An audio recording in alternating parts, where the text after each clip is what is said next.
ఓం శ్రీ గురుదేవాయ నమః. ఓం గీతామృత మహోదధయే నమః. ఓం గీతామృత ఆస్వాద ఆనందాయ నమః. న అసతో విద్యతే భావః న అభావో విద్యతే సతః. ఉభయోరపి దృష్టోంతస్తు అనయోస్ తత్వదర్శిభిః. సర్వధర్మాన్ పరిత్యజ్య మామేకం శరణం వ్రజ. అహం త్వా సర్వపాపేభ్యః మోక్షయిష్యామి మా శుచః.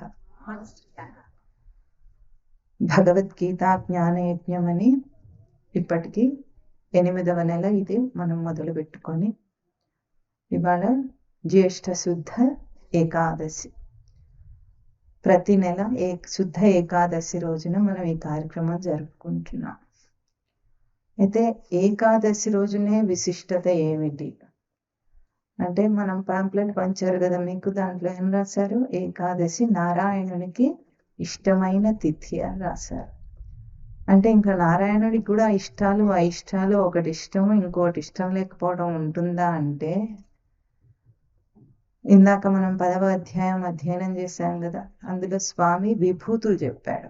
అర్జునుడు అడిగాడు, నీ విభూతులు చెప్పు స్వామి అంటే. విభూతులు చెప్పటానికి ముందే స్వామి ఒక మాట చెప్పాడు. ఏమిటది?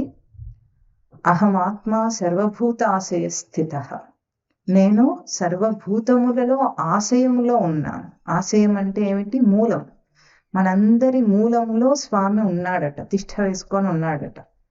మనమే అంటే ఈ సృష్టిలో సర్వచరాచర ప్రాణులందరిలో స్వామి వ్యాపించి ఉన్నాడు. ఇందుగలడందులేడని సందేహము వలదు.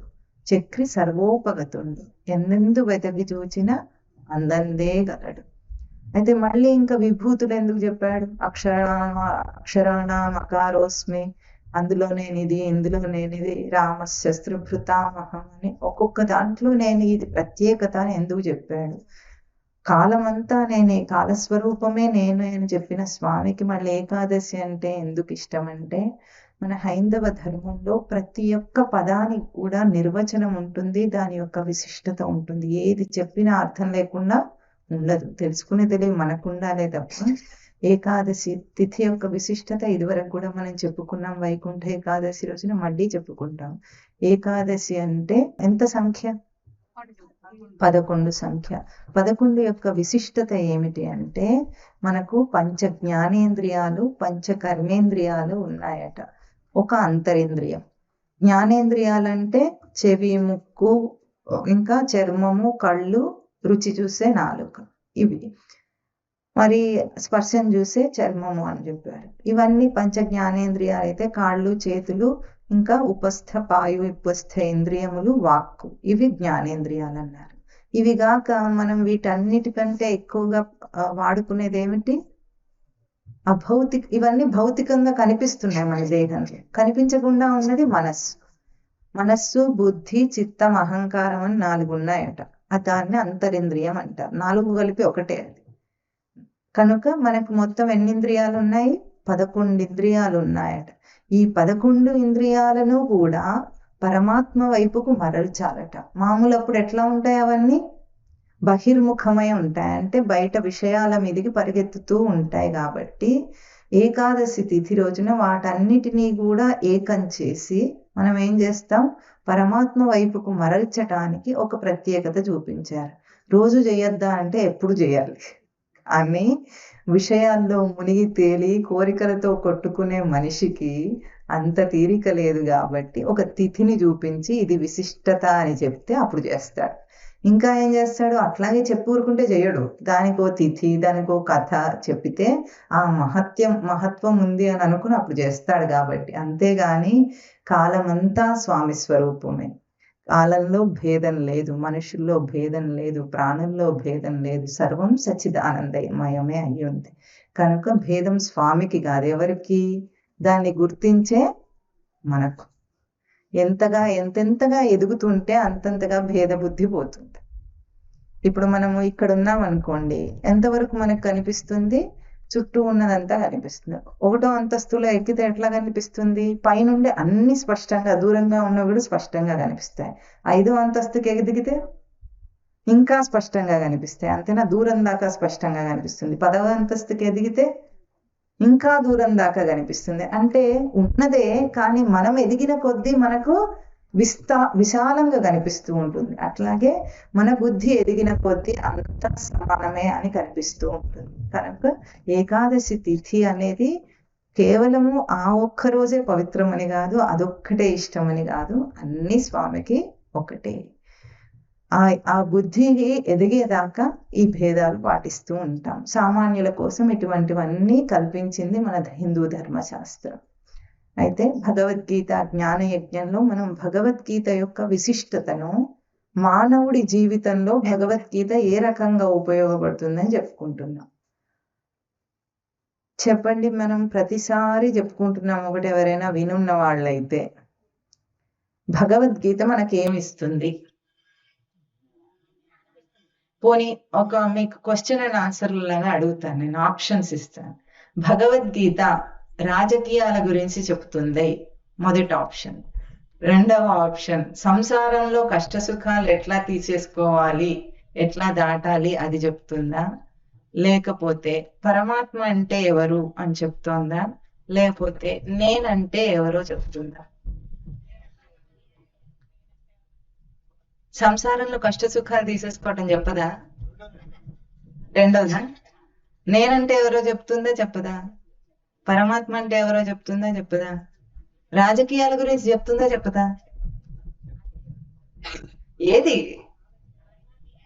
ఆల్ అనే ఆప్షన్ ఇవ్వలేదు మీకు.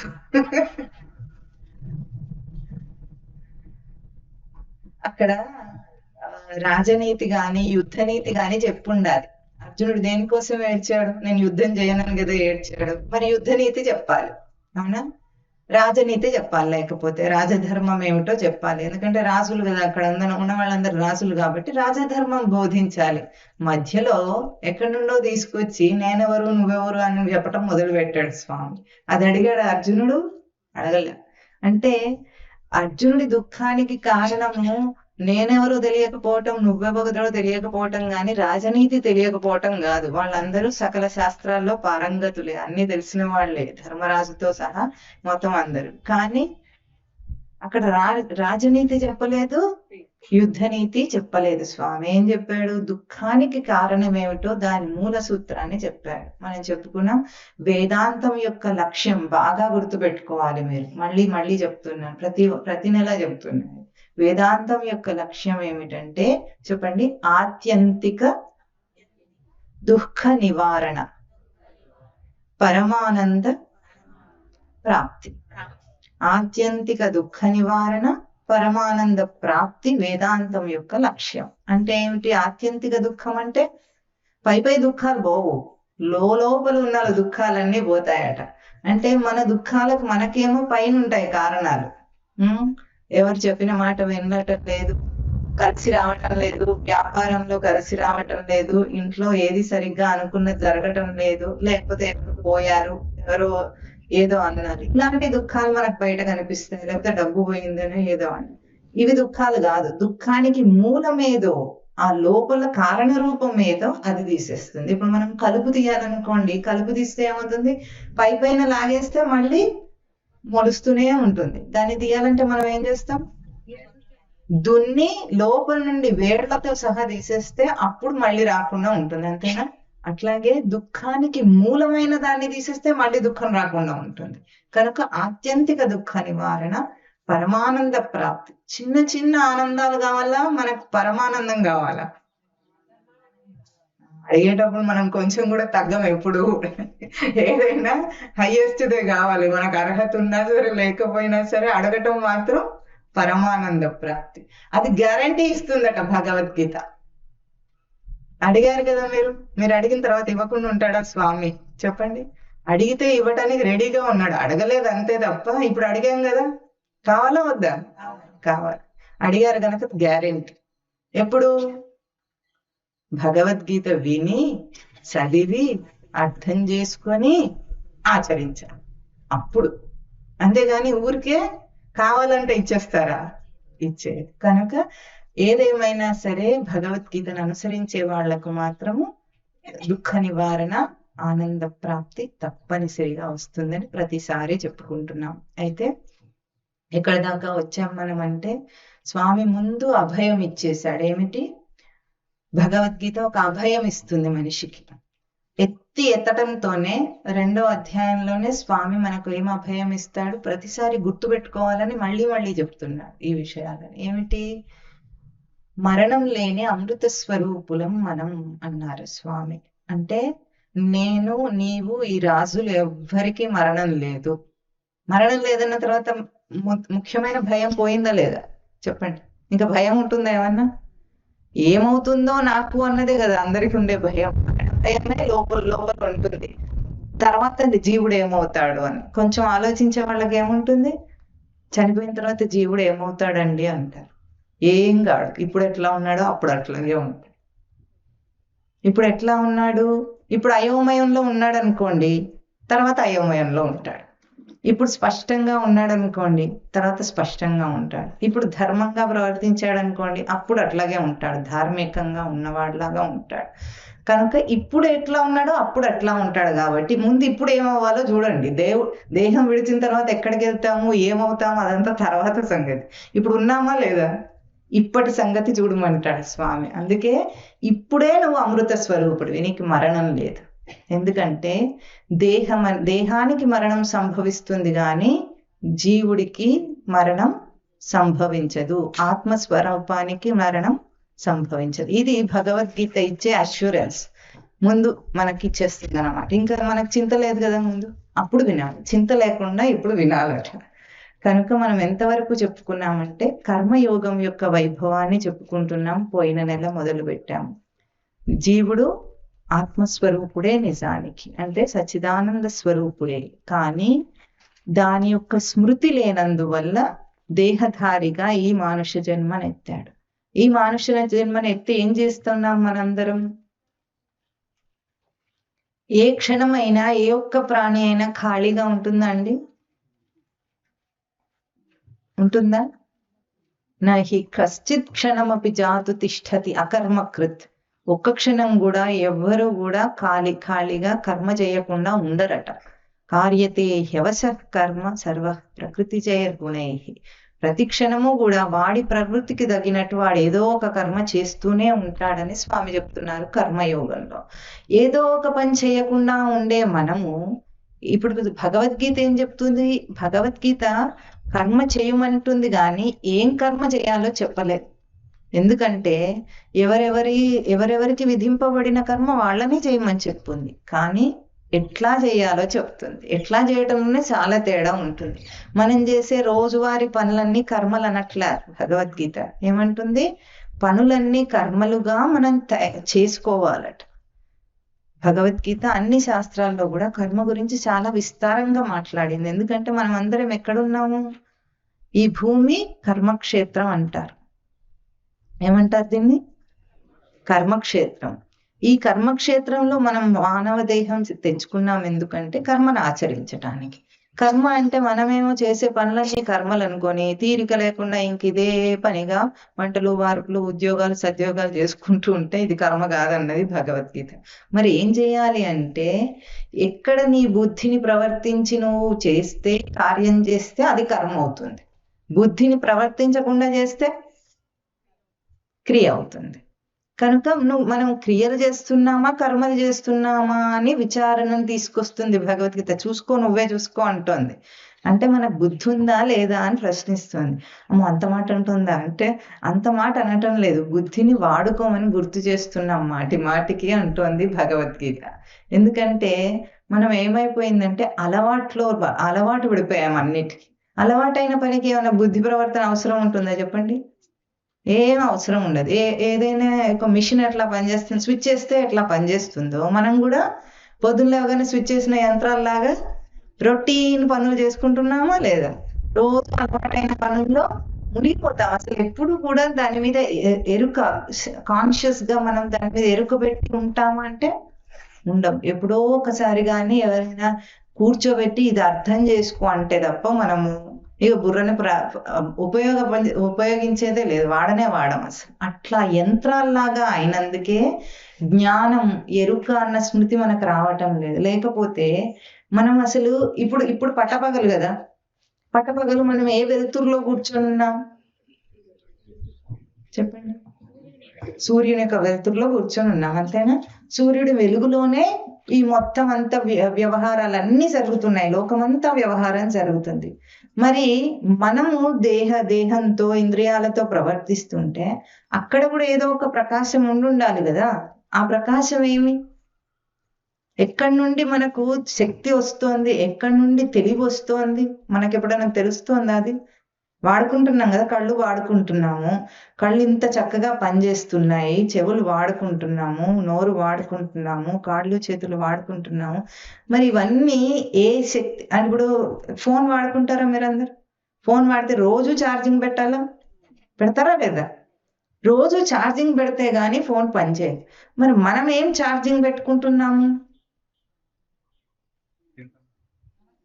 తింటుంటే దేహానికి వస్తుంది, మరి స్మృతికి, మనస్సుకి ఎట్లా శక్తి వస్తుందండి? ఎక్కడ ఛార్జింగ్ పెడుతున్నాం రోజు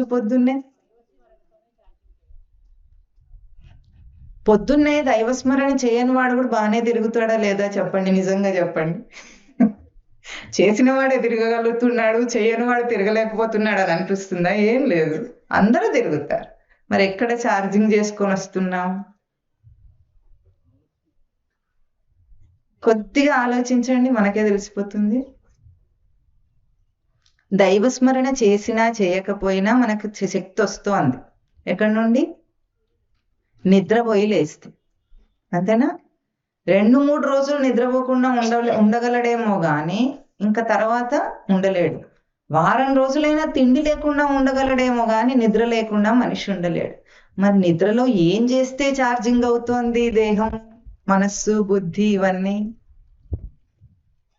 తెలుసా మీకు? ఏం చేస్తున్నాము? అందరూ పడుకుంటున్నారా లేదా? పొద్దున్నే ఎట్లా లేస్తున్నారు? ఫ్రెష్ గా లేస్తున్నారా లేదా? ఇంగ్లీష్ లో మరి ఫ్రెష్ గా లేస్తాం, అంతేనా?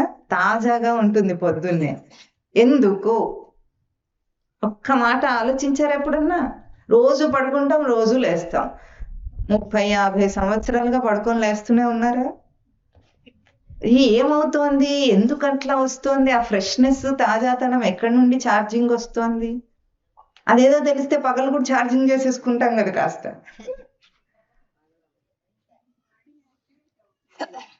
అదే బాడీ యాక్టివేట్ అన్నారు, మనస్సు కూడా యాక్టివేట్ అవుతుంది కదమ్మా. ఎట్లా అని అడుగుతున్నా. అవుతుంది, కరెక్టే, అందరికి అర్థమైంది, సరైనదే.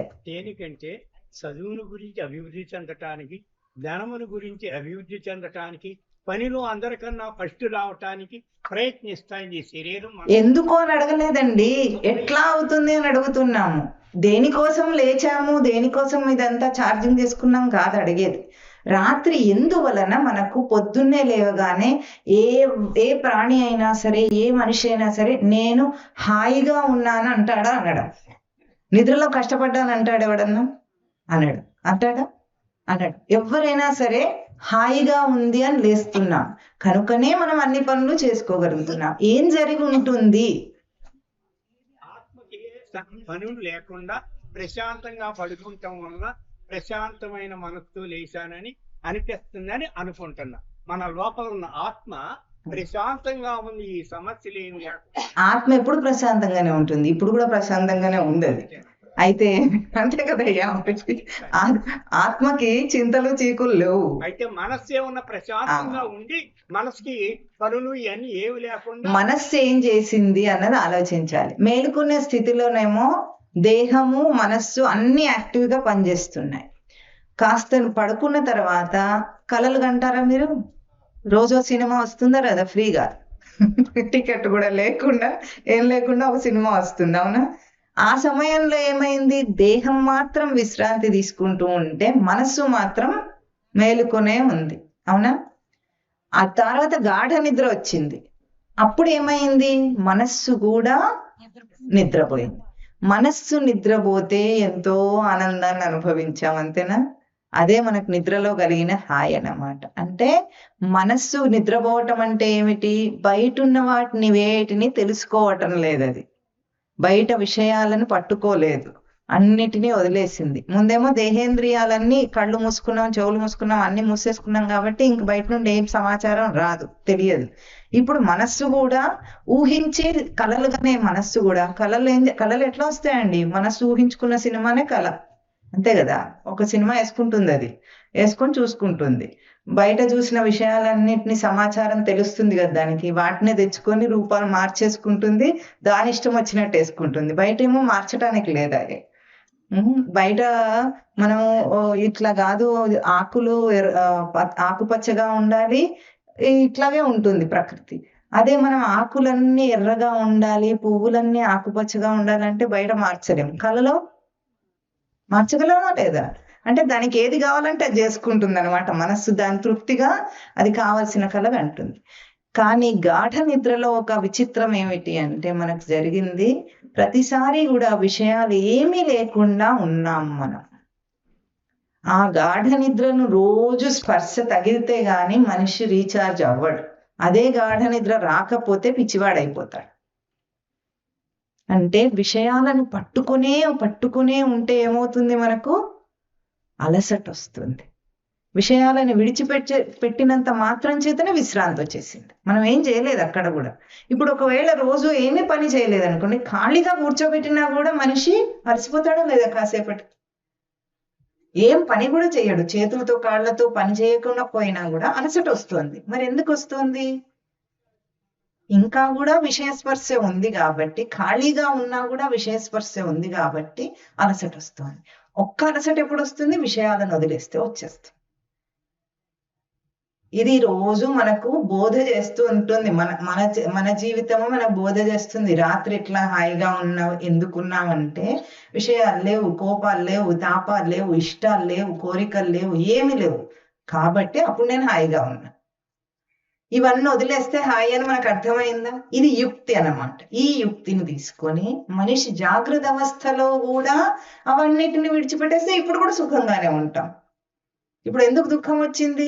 బయట విషయం వల్ల దుఃఖం వచ్చిందా, మనం పట్టుకున్నందు వల్ల వచ్చిందా? అంతే. మన కోరికల వల్లనే మనం దాన్ని కోరి దాని గురించి ఆలోచించి అది కావాలని కాసేపు వద్దని, వచ్చిందేమో వద్దంటాము, రేందేమో కావాలంటాం, మొండిగా ప్రవర్తిస్తాం, కాబట్టి దుఃఖం వస్తుంది. భగవద్గీత ఏం చెప్తుందంటే, మరి పని చేయకుండా వదిలేసి అందరినీ నిద్రపోతే సరిపోతుందా? ఇదేదో బాగానే ఉంది కదా అని ఎప్పటికీ నిద్రపోయాం అనుకోండి, సుఖంగా ఉండొచ్చు అనుకుంటే అది సాధ్యపడుతుందా? పడదు. కర్మ చేస్తూ కూడా విషయం యొక్క స్పర్శ లేకుండా ఉండటం ఎట్లాగో అది కర్మయోగం అని చెప్తోంది భగవద్గీత. కర్మను యోగం చెయ్యాలట. మీకు ఒక విచిత్రం తెలుసా? భగవద్గీతలో అన్ని అధ్యాయాల పేర్లు తెలుసా? ఎవరికైనా పేర్లు తెలుసా? ఏమిటి మొట్టమొదటి అధ్యాయం పేరేమిటి? అర్జున విషాద యోగం. విషాదానికి యోగానికి ఏమిటండి సంబంధం? విషాదం ఉన్న చోట యోగం ఉంటుందా ఎక్కడైనా? ఉండదు. కానీ విషాదాన్ని కూడా యోగం చేసేసింది భగవద్గీత. సాంఖ్య యోగము, కర్మ యోగము, జ్ఞాన సన్యాస, జ్ఞాన విజ్ఞాన, అన్ని యోగాలని చెప్తోంది. అంటే యోగమే జీవితం. జీవితం అంతా యోగమయం కావాలి కనుకనే భగవద్గీత అన్నిటినీ యోగం చేసింది. అర్జునుడి విషాదం యోగం చేసింది, కర్మాచరణం కూడా యోగం చేయమని బోధ చేస్తోంది భగవద్గీత. ఈ కర్మను యోగం చేయాలట. మనం చేసే అన్ని పనులను కర్మ యోగంగా చేయమని చెప్తుంది. దానికి మరి ఎట్లా చేయాలి అని అడుగుతారు కనుకనే పోయిన నెల మనం చెప్పుకున్నాము సాధన చతుష్టయ సంపద అని. దానికి ఎవరికైనా పోయిన నెల వచ్చిన వాళ్ళు మళ్ళీ వచ్చారా ఇప్పుడు ఎవరన్నా? ఎంతమంది పోయిన నెల వచ్చిన వాళ్ళు ఉన్నారు ఇక్కడ? ఒక్కరే, ఏమీ గుర్తులేదు అనమాట. అయితే కర్మను ఆచరించటానికి కొన్ని భేదాలు చూపించింది అనమాట. యోగం అవ్వటానికి కర్మ బంధం అవ్వటానికి తేడా. మనందరం ఏం చేస్తున్నాం ఇప్పుడు? పనులన్నిటినీ కూడా కర్మ బంధంగా చేసుకుంటున్నాం. అందుకే చేసిన కర్మకి ఏమొస్తుంది? కర్మ ఫలం వస్తుంది, అంతేనా? ఆ ఫలంతో ఏమొస్తుంది? దాని ఫల రూపంలో వచ్చిన దాన్ని తింటే మళ్ళీ కర్మ చేయాల్సి వస్తుంది. ఇప్పుడు మనం అన్నం తింటాం, ఏమొస్తుందండి? అన్నం తింటే ఏమొస్తుంది? శక్తి వస్తుంది. శక్తితో మళ్ళీ ఏం చేస్తాం? మళ్ళీ అన్నం తింటానికి సంపాదించుకుంటాం, అంతే కదండి? అంతే చేస్తారా లేదా? మగవాళ్ళైనా ఆడవాళ్ళైనా అన్నం తింటారు, మళ్ళీ అన్నం తినడానికి సంపాదిస్తారు, మళ్ళీ తింటారు, మళ్ళీ సంపాదిస్తారు, మళ్ళీ తింటారు, మళ్ళీ సంపాదిస్తారు. మరి ఇంతకీ ఏం చేయడానికి? తినటానికి సంపాదించడానికైనా ఈ పని ఇంత? అంటే ఇది ఒక చక్రం అన్నమాట. ఏదైనా పని చేస్తే ఇప్పుడు పూజ చేస్తాం, పుణ్యం వస్తుందని ఆశిస్తాం. పుణ్యం వస్తే ఏం చేస్తాం? పుణ్యాన్ని అనుభవిస్తాం. మళ్ళీ పుణ్యం క్షీణిస్తే మళ్ళీ పూజ చేయాలి. మళ్ళీ అట్లాగే ప్రతి కర్మకు ఒక ఫలం వస్తుంది. ఆ ఫలంతో మళ్ళీ కర్మను ఆచరిస్తాం, మళ్ళీ కర్మ ఫలం వస్తుంది, మళ్ళీ దాన్ని భుజిస్తాం, అంటే భోక్త అవుతాడు, దాన్ని తీసుకునేవాడు అవుతాడు, మళ్ళీ కర్మ చేస్తాడు, మళ్ళీ భోక్త అవుతాడు, మళ్ళీ కర్మ చేస్తాడు. ఎన్నాళ్ళు ఇట్లా? ఓపికనంత వరకు చేస్తూనే ఉండమంటారా? మధ్యలో ఊరుకుంటున్నాడు, అయ్యో సుఖం వచ్చింది, అయ్యో దుఃఖం వచ్చింది, సుఖం వచ్చింది దుఃఖం వచ్చిందని కింద మీద పడుతున్నాడు. విసుగు వస్తుంది, అలసట వస్తుంది, మళ్ళీ బాగానే ఉందనిపిస్తుంది కాసేపు. అంటే ఏది తెలియకుండా కర్మ బంధం చక్రంలోనే తిరుగుతాడు మనిషి. చక్రంలో తిరిగేవాడు ఎట్లా ఉంటాడు? గానుగ ఎద్దు ఎట్లా తిరుగుతుందండి? గానుగ ఎద్దు ఏం చేస్తుంది? గుండ్రంగా తిరుగుతూనే ఉంటుంది, దానికి విశ్రాంతి లేదు. ఇంకా దానికి కళ్ళు కూడా పక్కకు కనిపించకుండా కట్టేస్తారు, పక్కకి వెళ్ళకుండా. అట్లాగే గానుగ ఎద్దుల్లాగా ఉంది జీవితం. తిరుగుతూనే ఉన్నాం. నూనె ఎవరు తీసుకుంటున్నారో తెలియట్లేదు, కానీ మనం పని చేస్తుంటే నూనె ఎవరు తీసుకుంటున్నారు? కనుక ఈ చక్రాన్ని ఆపటానికి, కర్మ బంధాన్ని తొలగించటానికి ఒక మంచి ఉపాయం చెప్పింది భగవద్గీత. దాన్ని కర్మయోగం అంటుంది. ఇదే పని చేయాలట. మనం చేసే పనులేమి మారవు. వడ్రంగి పని చేసుకుంటాడు, కుమ్మరి పని చేస్తాడు, కంసాలి పని చేస్తాడు, టీచర్ పని చేస్తాడు, డాక్టర్ పని చేస్తాడు, గృహిణి పని చేస్తుంది. ఎవరి పనులు వాళ్ళే చేస్తారు. కానీ ఇదివరకేమో కర్మబంధం అయ్యింది, జ్ఞానంతో ఆచరిస్తే అది కర్మయోగం అవుతుంది. ఇంతే తేడా. కర్మబంధానికి యోగానికి తేడా ఏమిటి? జ్ఞానంతో ఆచరించాలి, అంటే బుద్ధిని ప్రవర్తింపజేసి ఆచరించాలి. దానికి మనము మళ్ళీ పోయిన నెల చెప్పిందే మళ్ళీ చెప్పుకున్నాం అనుకోండి, ప్రతి నెల అదే చెప్పాల్సి వస్తుంది. కాబట్టి గబగబా దాన్ని చెప్పుకొని తర్వాత ఇంకా ముందుకు వెళ్ళాలి. ఇప్పుడు దాన్ని ఎట్లా చేయాలి అంటే, రోజు చేస్తున్న పనులనే కొద్దిగా 4 అంశాలను అందులో ప్రయోగించమని చెప్పి సాధన చతుష్టయ సంపద అని చెప్పుకున్నాం. మనం సాధన చేస్తున్నట్లుగా చేయాలన్నమాట. అంటే ఏదో ఒకటి చేయకుండా ఎట్లా చేయాలో దాన్ని చెప్పింది. దాంట్లో 4 అంశాలు చెప్పుకున్నాం. మొదటిది వివేకం, తర్వాత వైరాగ్యం, ఇంకా షట్ సంపత్తి, ముముక్షుత్వం. 4 చెప్పండి. వివేకము చెప్పండి అందరూ. వివేకము, వైరాగ్యము, షట్ సంపత్తి, ముముక్షుత్వం. ఈ 4 అంశాలను జీవితంలో చేర్చుకోవాలి. వివేకం అంటే తెలివి, అంతే కదండి. వివేకం అంటే తెలియటం, తెలివి ఉండటం. మనకందరికి తెలివి ఉందా లేదా? ఉంది. దేని మీద ఉంది? అందుకే ఆ తెలివి అనలా. దానికి ఏమన్నారంటే నిత్యానిత్య వస్తు వివేకము అన్నారు. అంటే ఏది నిత్యమో ఏది అనిత్యమో తెలుసుకునే తెలివితేటలు ఉండాలట. లేకపోతే ఏ ఉద్యోగం చేస్తే ఎంత డబ్బు వస్తుంది, ఎవరిని పెళ్లి చేసుకుంటే ఎక్కువ కట్నాలు వస్తాయి, ఎక్కడ డబ్బు సంపాదన ఎక్కువ వస్తుంది, ఇవి కాదు తెలివితేటలు అంటే. ఏం చెప్తుంది? నిత్యమైంది అంటే శాశ్వతమైంది, అనిత్యమైంది అంటే అశాశ్వతమైంది ఏదో తెలుసుకోమంటున్నారు అంతే. మనం ఏమనుకుంటున్నాము, నేను ఎప్పుడైనా మనిషి ఎవరికైనా కాళ్ళకు నమస్కారం చేస్తే ఏమని దీవిస్తాడండి?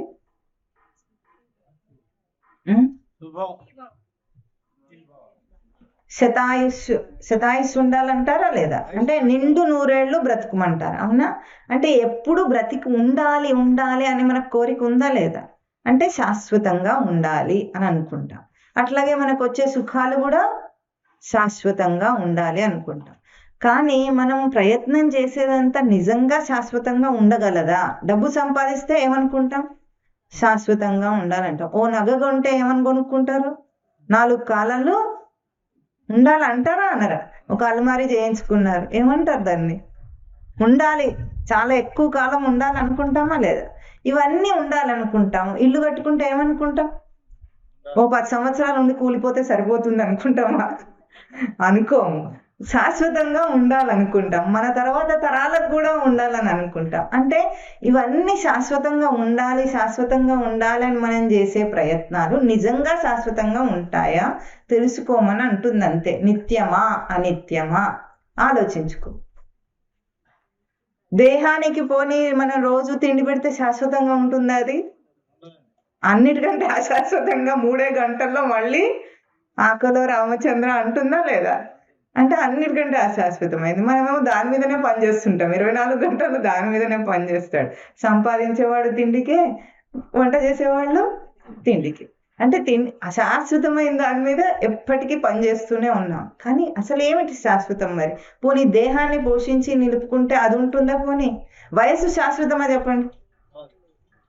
ఎంత డై వేసుకుంటే మాత్రము వచ్చే వయసు ఆగుతుందా చెప్పండి? తెలియకుండా ఉంటుందా? జుట్టు నెరిస్తే దాచుకోవచ్చు కొంతకాలం, కానీ మిగతావన్నీ చెప్తూనే ఉంటాయి కదా. కళ్ళు కనిపించకుండా అవుతాయి, చెవులు వినిపించకుండా అవుతాయి. ఇవన్నీ దాచితే దాగుతాయి ఏమిటి? దాగు. ఇది కూడా శాశ్వతంగా ఉంటుందంటే ఉండటం లేదు. మరి ఏది శాశ్వతం? ఏదైనా మీకు శాశ్వతమైనది తెలిస్తే చెప్పండి. ఏం మాట శాశ్వతం చెప్పండి? ఎవరికి ఇచ్చిన మాట శాశ్వతం అవుతుంది? మంచి స్వభావంతో కారే రాజులు రాజ్యములు గలగవే గర్వోన్నతిని చెందరే. ఎంతమంది రాజులు వచ్చారు, ఎంతమంది మంచి పనులు చేసిపోయారు, వాళ్ళు ఎక్కడున్నారండి?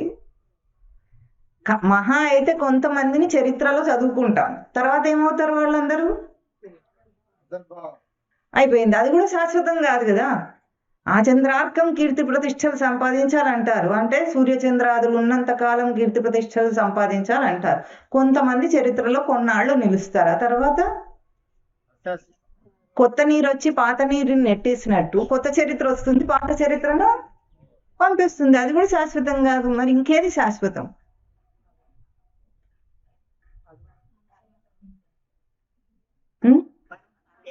పరమాత్మ శాశ్వతం. నేనే శాశ్వత స్వరూపుణ్ణి. నేనంటే పరమాత్మ అక్కడ చెప్తుంది. కనుక ఇప్పుడు మనం దేన్ని నిత్యము అనిత్యం అని తెలిసేసుకుంటే నిత్యమైన దానికోసం పనిచేయాలా, అనిత్యమైన దానికోసం పనిచేయాలా? అయితే ఈ కర్మలన్నీ మనము అనిత్యమైన వాటి కోసం చేస్తున్న కర్మల్లో పరమాత్మ స్వరూపాన్ని దర్శనం చేసేటట్లుగా చేస్తే ఈ కర్మలన్నీ నిత్యత్వాన్ని పొంది యోగం అయిపోతాయి. ఇంతే. నిత్యానిత్య వస్తు వివేకంతో కర్మయోగంను సాధించమంటుంది. అంటే దేహాన్ని పోషిస్తున్నప్పుడు, దేహానికి తిండి పెడుతున్నప్పుడు తిండి అశాశ్వతము, దేహం అశాశ్వతం అని గుర్తించి దేహంలో ఉన్న నేను ఉండటం కోసం దేహమా, దేహం కోసం నేనా? నా కోసం దేహమా, దేహం కోసం నేనా?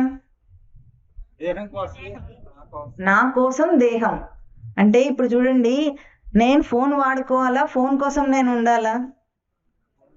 ఫోన్ని నేను వాడుకోవటం కోసం ఉంది. అట్లాగే ఈ దేహం కూడా ఒక పరికరం మాత్రమే, నేను వాడుకునే పరికరం. ఈ కాలంలో ఏ మనిషి అయినా ఫోన్తో సహా పుట్టినట్టే ఉంటాడు వాడు, అంతేనా? ఫోన్ ఉంటుంది, వాడు ఉంటాడు. మాతో సహా, సన్యాసులతో సహా ఫోన్ లేకుండా బ్రతకటం లేదు. అట్లాగే ఇది అయినా కూడా నేను ఇది అవుతానా? ఎంత 24 గంటలు నాతోనే ఉన్నా నేను వేరు ఇది వేరే, ఎట్లాగో దేహాన్ని వేరు చేసుకో. అట్లా వివేకంతో వేరు చేసుకో. నిత్యము అనిత్యము, నాలోనే నిత్యమైంది ఒకటి ఉంది, నాలోనే అనిత్యమైంది కూడా ఉంది.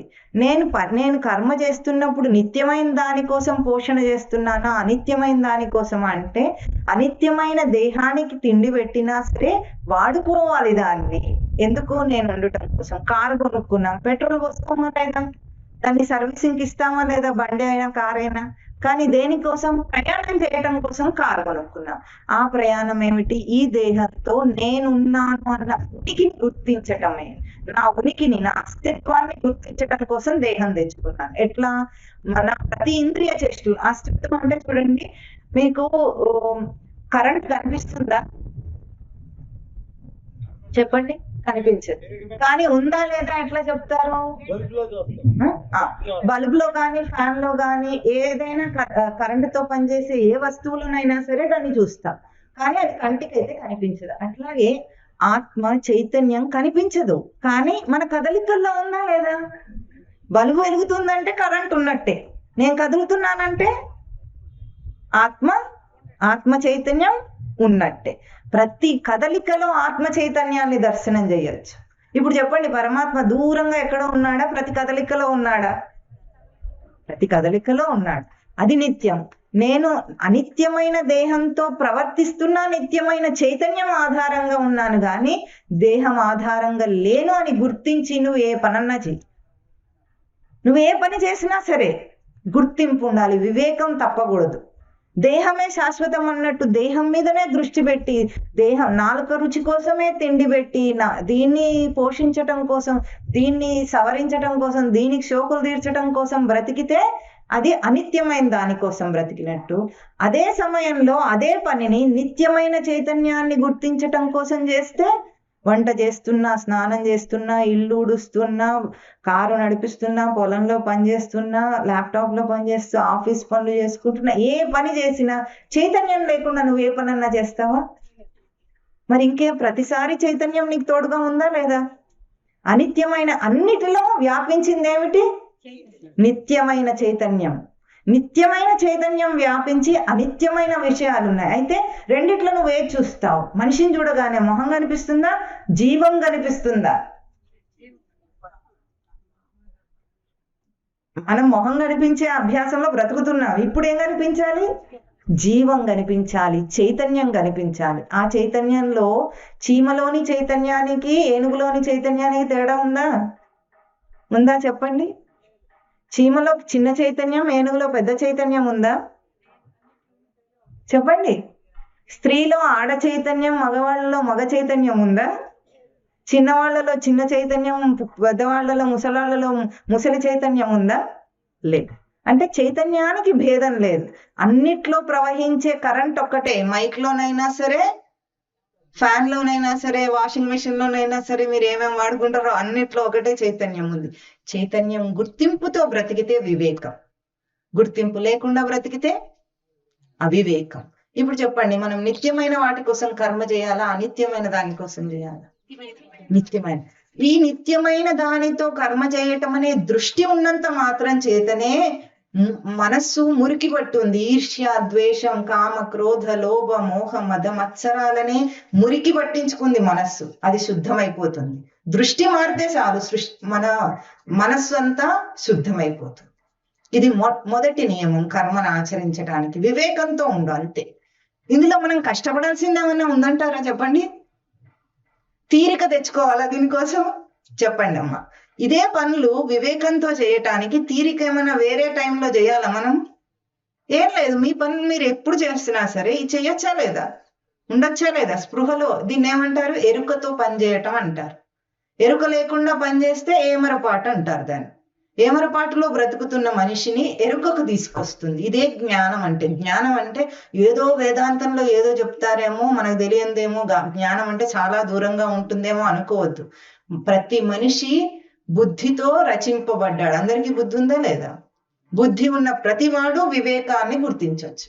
దీంట్లో ఏమి కష్టపడే విషయం లేదు. దీనికి అయ్యో చిన్నప్పుడు తెలుసుకోలేదు, ఇప్పుడు లేట్ అయిపోయింది, అట్లా కూడా ఏం లేదు. ఎప్పుడు తెలిస్తే అప్పటి నుండి మొదలు పెట్టచ్చా, పెట్టకూడదా? చెప్పండి, ఇందులో ఏమో కష్టపడాలా? ఇప్పుడు మీకు ఏదైనా వ్రతం చేయమన్నారు అనుకోండి, పురోహితుడు ఎంత లిస్ట్ ఇస్తాడు చెప్పండి?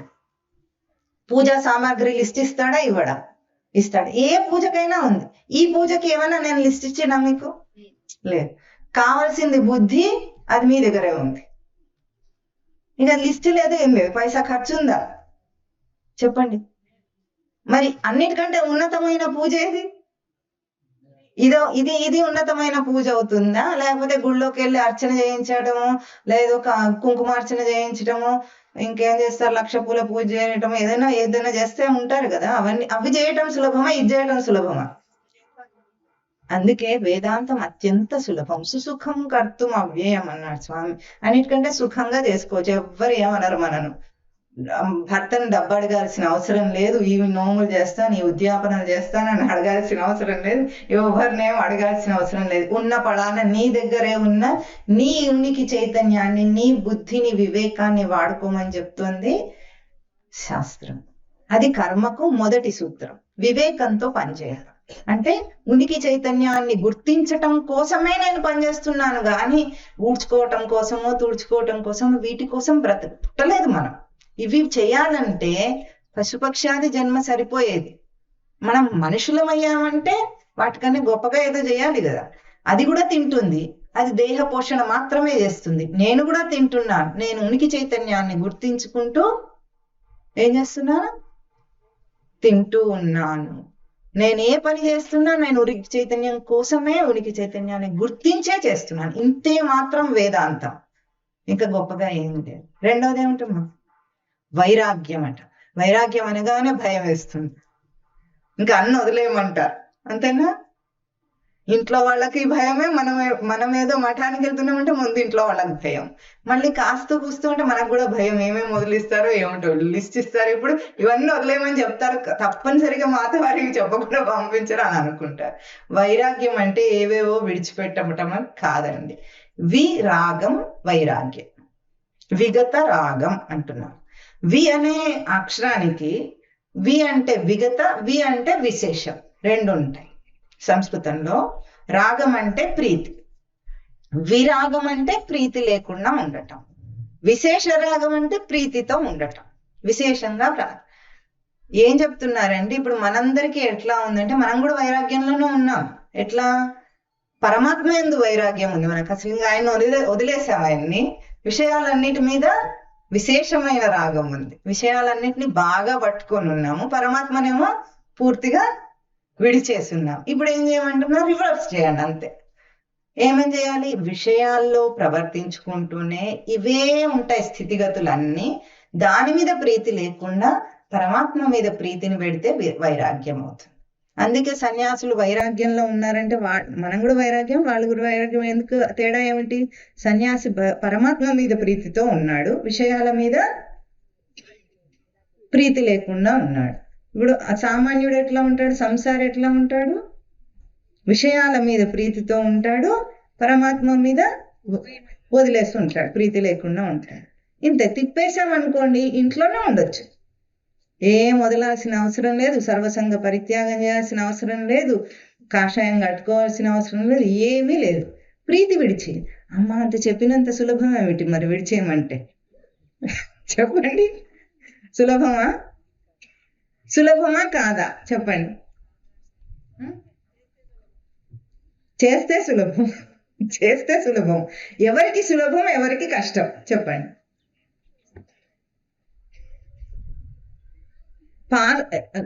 పరీక్ష రాయటము ఎవరికి సులభంగా ఉంటుంది, ఎవరికి కష్టంగా ఉంటుంది?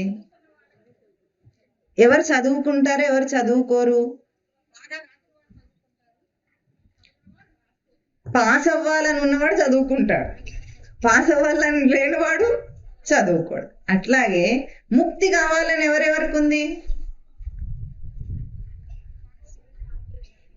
ఎవరికి లేదా? అందరికీ ఉంది. కానీ ఇప్పుడు ఎత్తితే మళ్ళీ ఇదంతా చేయమంటారని ఎవరు ఎత్తరు, చెయ్యండి. భయం ఏమీ లేదమ్మా. ఇక్కడ చిన్న విషయం, ముక్తి బంధం దేని వల్ల వస్తుంది?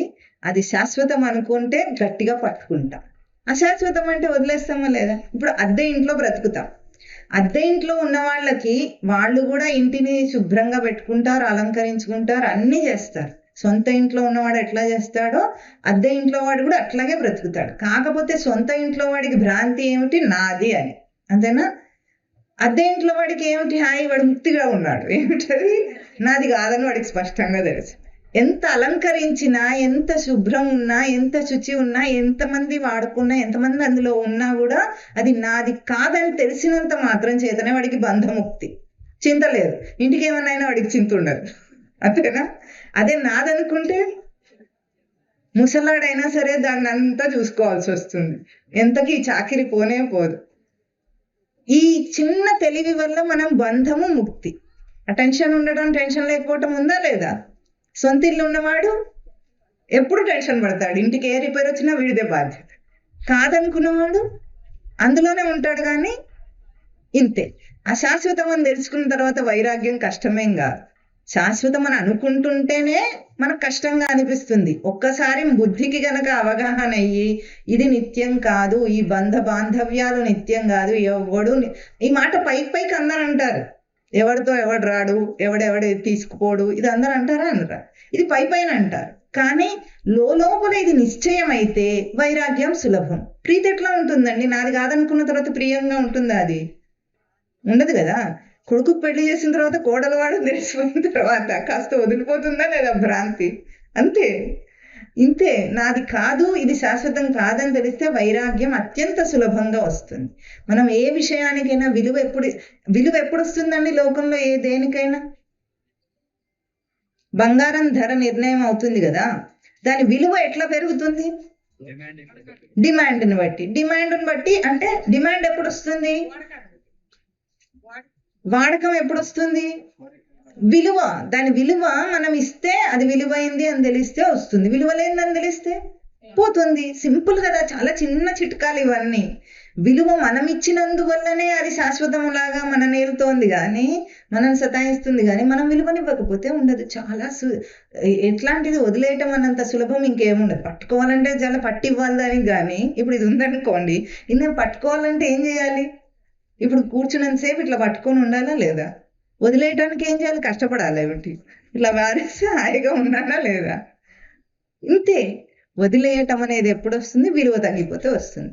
ఇది తనకు వివేకము, వైరాగ్యం. తర్వాత ఏమన్నారు? మూడోది ఏమిటమ్మా? షట్ సంపత్తి. కొంచెము షట్ సంపత్తిలో 6 ఉంటాయి. షట్ అంటే 6 చెప్పండి, గుర్తులేదు. చెప్పండి అయితే. శమము అని ముందు చెప్పండి.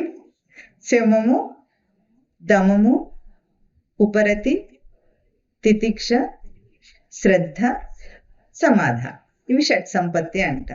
అంటే ఏమిటంటే శమం అంటేనేమో అంతరింద్రియం అట. ఇందాక చెప్పుకున్నాం కదా ఇంద్రియాలు మనము. అందులో అంతరింద్రియం ఏది? మనసు, బుద్ధి, చిత్తం, అహంకారం 4 కలిపి అంతరింద్రియం. అది శమం. శమం అంటే అంతరింద్రియాన్ని నిగ్రహించాలట. దమం అంటేనేమో బాహ్యేంద్రియములను, అంటే జ్ఞానేంద్రియాలను, కర్మేంద్రియాలను నిగ్రహించాలట. ఉపరతి అంటేనేమో తన యందు తనకు ప్రీతి కలిగి ఉండటం. రతి అంటే ప్రీతి. ఉపరతి అంటే తన యందు తనకు ప్రీతి కలిగి ఉండటం. తర్వాత తితిక్ష. తితిక్ష అంటే ఓర్పు. తర్వాత శ్రద్ధ. ఏదైనా విషయంలో శ్రద్ధ ఉండటం. సమాధానం అంటే ఇంకా సందేహాలు లేకుండా సమాధాన పడటం అన్నమాట. ఇవన్నీ ఏమిటి అంటే ఇంద్రియాలను బయట ఎట్లా పరిగెత్తుతున్నాయంటే, మన ఇంద్రియాలను, దేహాన్ని రథంతో పోల్చి చెప్తుంది కఠోపనిషత్తు. రథానికి ఏముంటాయండి? చక్రాలు, ఇంకా గుర్రాలు. నడిపించేది ఎవరు? గుర్రాలు. ఇవన్నీ గుర్రాలట. మనస్సు, బుద్ధి, చిత్తం అనే గుర్రాలట. దేని మీద నడుస్తుంది రథం? భూమి మీద, రోడ్డు మీద నడుస్తుంది. ఆ రోడ్డు ఉంది చూసారా, అవేమో విషయాలట. ఇంద్రియాలు, ఈ 4 ఇంద్రియాలు గుర్రాలట. లోపలున్న రథుడు ఉంటాడు కదా, వాడు జీవుడట. ఇప్పుడు ఈ జీవుడు ఏం చేస్తున్నాడు? వాడికి ఇష్టం ఉన్న చోటుకి వెళ్ళాలా? గుర్రాలకు ఇష్టం ఉన్న చోటుకి వెళ్ళాలా? అంతేనా? మనం ఎటు తిప్పితే అటు వెళ్ళాలంటే మన చేతిలో ఏముండాలి? కళ్ళెం ఉండాలి. అంతేనా? గుర్రాలను అదిలించే కళ్ళెం మన చేతిలో ఉంటే గుర్రాలే పరిగెత్తుతాయి, కానీ నా ఇష్టం ఉన్నట్టు పరిగెత్తాయి. కళ్ళెం మన చేతిలో లేకపోతే దాని ఇష్టం ఉన్న చోటికి మనం వెళ్తాం. అంతేనా? చివరి గమ్యం ఏమిటో మనకు తెలియకుండా అది ఎక్కడికి తీసుకెళ్తే అట్లా వెళ్తాం. అట్లాగే మన ఇంద్రియాలన్నీ ఇప్పుడు గుర్రాలట. ఇప్పుడు ఇంద్రియం ఏది కోరితే అటువైపు మనం పరిగెత్తుతాం. కన్ను సినిమా చూడు అనగానే సినిమా థియేటర్కి వెళ్ళిపోతూ ఉంటాం. అంతేనా?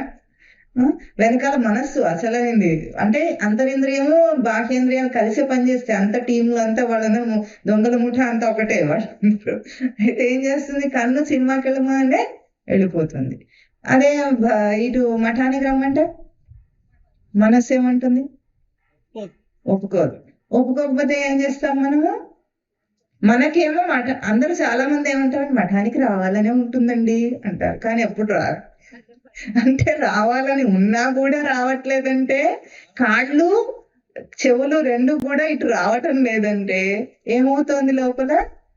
గుర్రం అటు పరిగెత్తుతుంటే మనం అటే వెళ్తున్నాం. జీవుడు ఇటు రమ్మన్నా కూడా రథం ఇటు రావటం లేదు. దేహం అనే రథం ఇటు రావటం లేదు. అంటే ఏమైంది? కళ్ళెం ఉన్నట్ట లేనట్ట? కళ్ళెం లేదు. కాసేపు భగవద్గీత చదువుదాము, నిన్ననే చెప్పారు కదా అని రేపు అనుకుంటారు మీరు. అనుకుని కాసేపన్నా చదువుదామని తెరుద్దాం అనుకుంటాం. అదే సమయానికి మౌన రాగాలు అనేదో సింపుల్ వస్తూ ఉంటుంది. ఉందా? మౌన రాగాలు ఉందాము? ఏమో ఏదో ఒక పేరు చెప్పాడు తెలియక. ఏదో ఒక రాగం ఉంటుంది కదా. ఎప్పటి కాలంలోనూ తెలుసండి. ఇప్పటి కాలంలో సీరియల్ ఏమిటో కూడా తెలియదు వీడికి. ఎందుకు పేర్లు కూడా తెలియదు, చెప్పడానికి కూడా పేర్లు తెలియటం లేదు. ఈ మధ్య నేర్చుకోవాలని అనుకుంటున్నాడు కానీ ఇంకా ఎక్కడొస్తాయో కూడా తెలియదు సీరియల్ కాబట్టి. ఇప్పుడు అది వస్తుంది. ఇప్పుడు భగవద్గీత చదవాలని జీవుడు అనుకుంటాడు, కానీ చెవి ఏం చేస్తుంది? కన్ను చెవి కలిపి సీరియల్ అంటుంది. ఇప్పుడు కళ్ళెం ఉన్నట్ట లేనట్ట? లేదు. కళ్ళెం లేని రథంలో ప్రయాణం చేస్తే వాడి గమ్యం ఏమిటి? చావే గమ్యం. ప్రతి క్షణం చచ్చిపోతున్నాడు వాడు. ఎప్పుడో తర్వాత చావు రాదు, ఈ క్షణం చచ్చిపోతున్నాడు ప్రతిసారి. మనం ఏమంటాం? నేను ఇంట్లో బ్రతికున్నా ఒకటే, చచ్చినా ఒకటే, నా మాట ఎవడు వినట్లేదు అంటారా అనరా? అంటారా? చెప్పండి పెద్దవాళ్ళు. అంటే మాట వినకపోతే చచ్చినట్టేనా కదా? అంటున్నారా లేదా? చెప్పండి. ఈ నిస్పృహ ఎవరికైనా రాకుండా నేను ఉండేం లాభం ఇంట్లో, నా మాట ఎవరు వినప్పుడు చచ్చిన వాడితో సమానం అన్నారా అనలేదా? చెప్పండి. అంటారు. మరి మీ మాట మీ ఇంద్రియాలు వినకపోతే చచ్చిన వాడితో సమానం కాదా? ముక్తి కావాలి, భక్తి కావాలి, కానీ దానికి సంబంధించిన ఏ విషయంలోనూ నేను ఏం కృషి చేయను. అప్పుడు మనకి ఇంకా మాట వినకపోతే మనం చచ్చిన వాడితోనే సమానం కదా. అంటే మనం నిత్యావుని చేస్తున్నాం. నిత్యం పరమాత్మ దర్శనం చేసే అవకాశం ఇచ్చిన దేహంలో దాన్ని వాడుకునే చతురత లేకుండా, తెలివి లేకుండా వాడుకున్నందువల్ల ఏమవుతున్నాము? క్షణానికి చేస్తున్నాం. ఎప్పుడో చావము మనము. ఎప్పుడు చేస్తాం? ఈ క్షణం. ఎప్పుడైతే ఒక్క ఇంద్రియ చేష్టలో నా మాట అది వినకుండా దాని మాట నేను విన్నానో చచ్చిన వాడితో సమానం. ఇక లోకమంతా చావు వైపు పరిగెత్తుతుందా? జీవనము ఏమైనా జీవితంలో జీవం ఉందా? జీవితంలో జీవం ఉందంటారా? పరిగెత్తుతున్నాడు, ఎక్కడికో తెలియదు, ఎక్కడికో తెలియటం లేదు. ఒక్కరికి కూడా తీరిక ఉండదు. ఎల్కేజీ పిల్లవాడిని కదిలించినా బిజీ వాడు. ఒక్క ఖాళీగా ఉండేది మఠంలో వీడే, ఇంకెవ్వరు ఖాళీగా ఉండరు లోకంలో. అందరూ ఎక్కడికో పరిగెత్తుతున్నారు.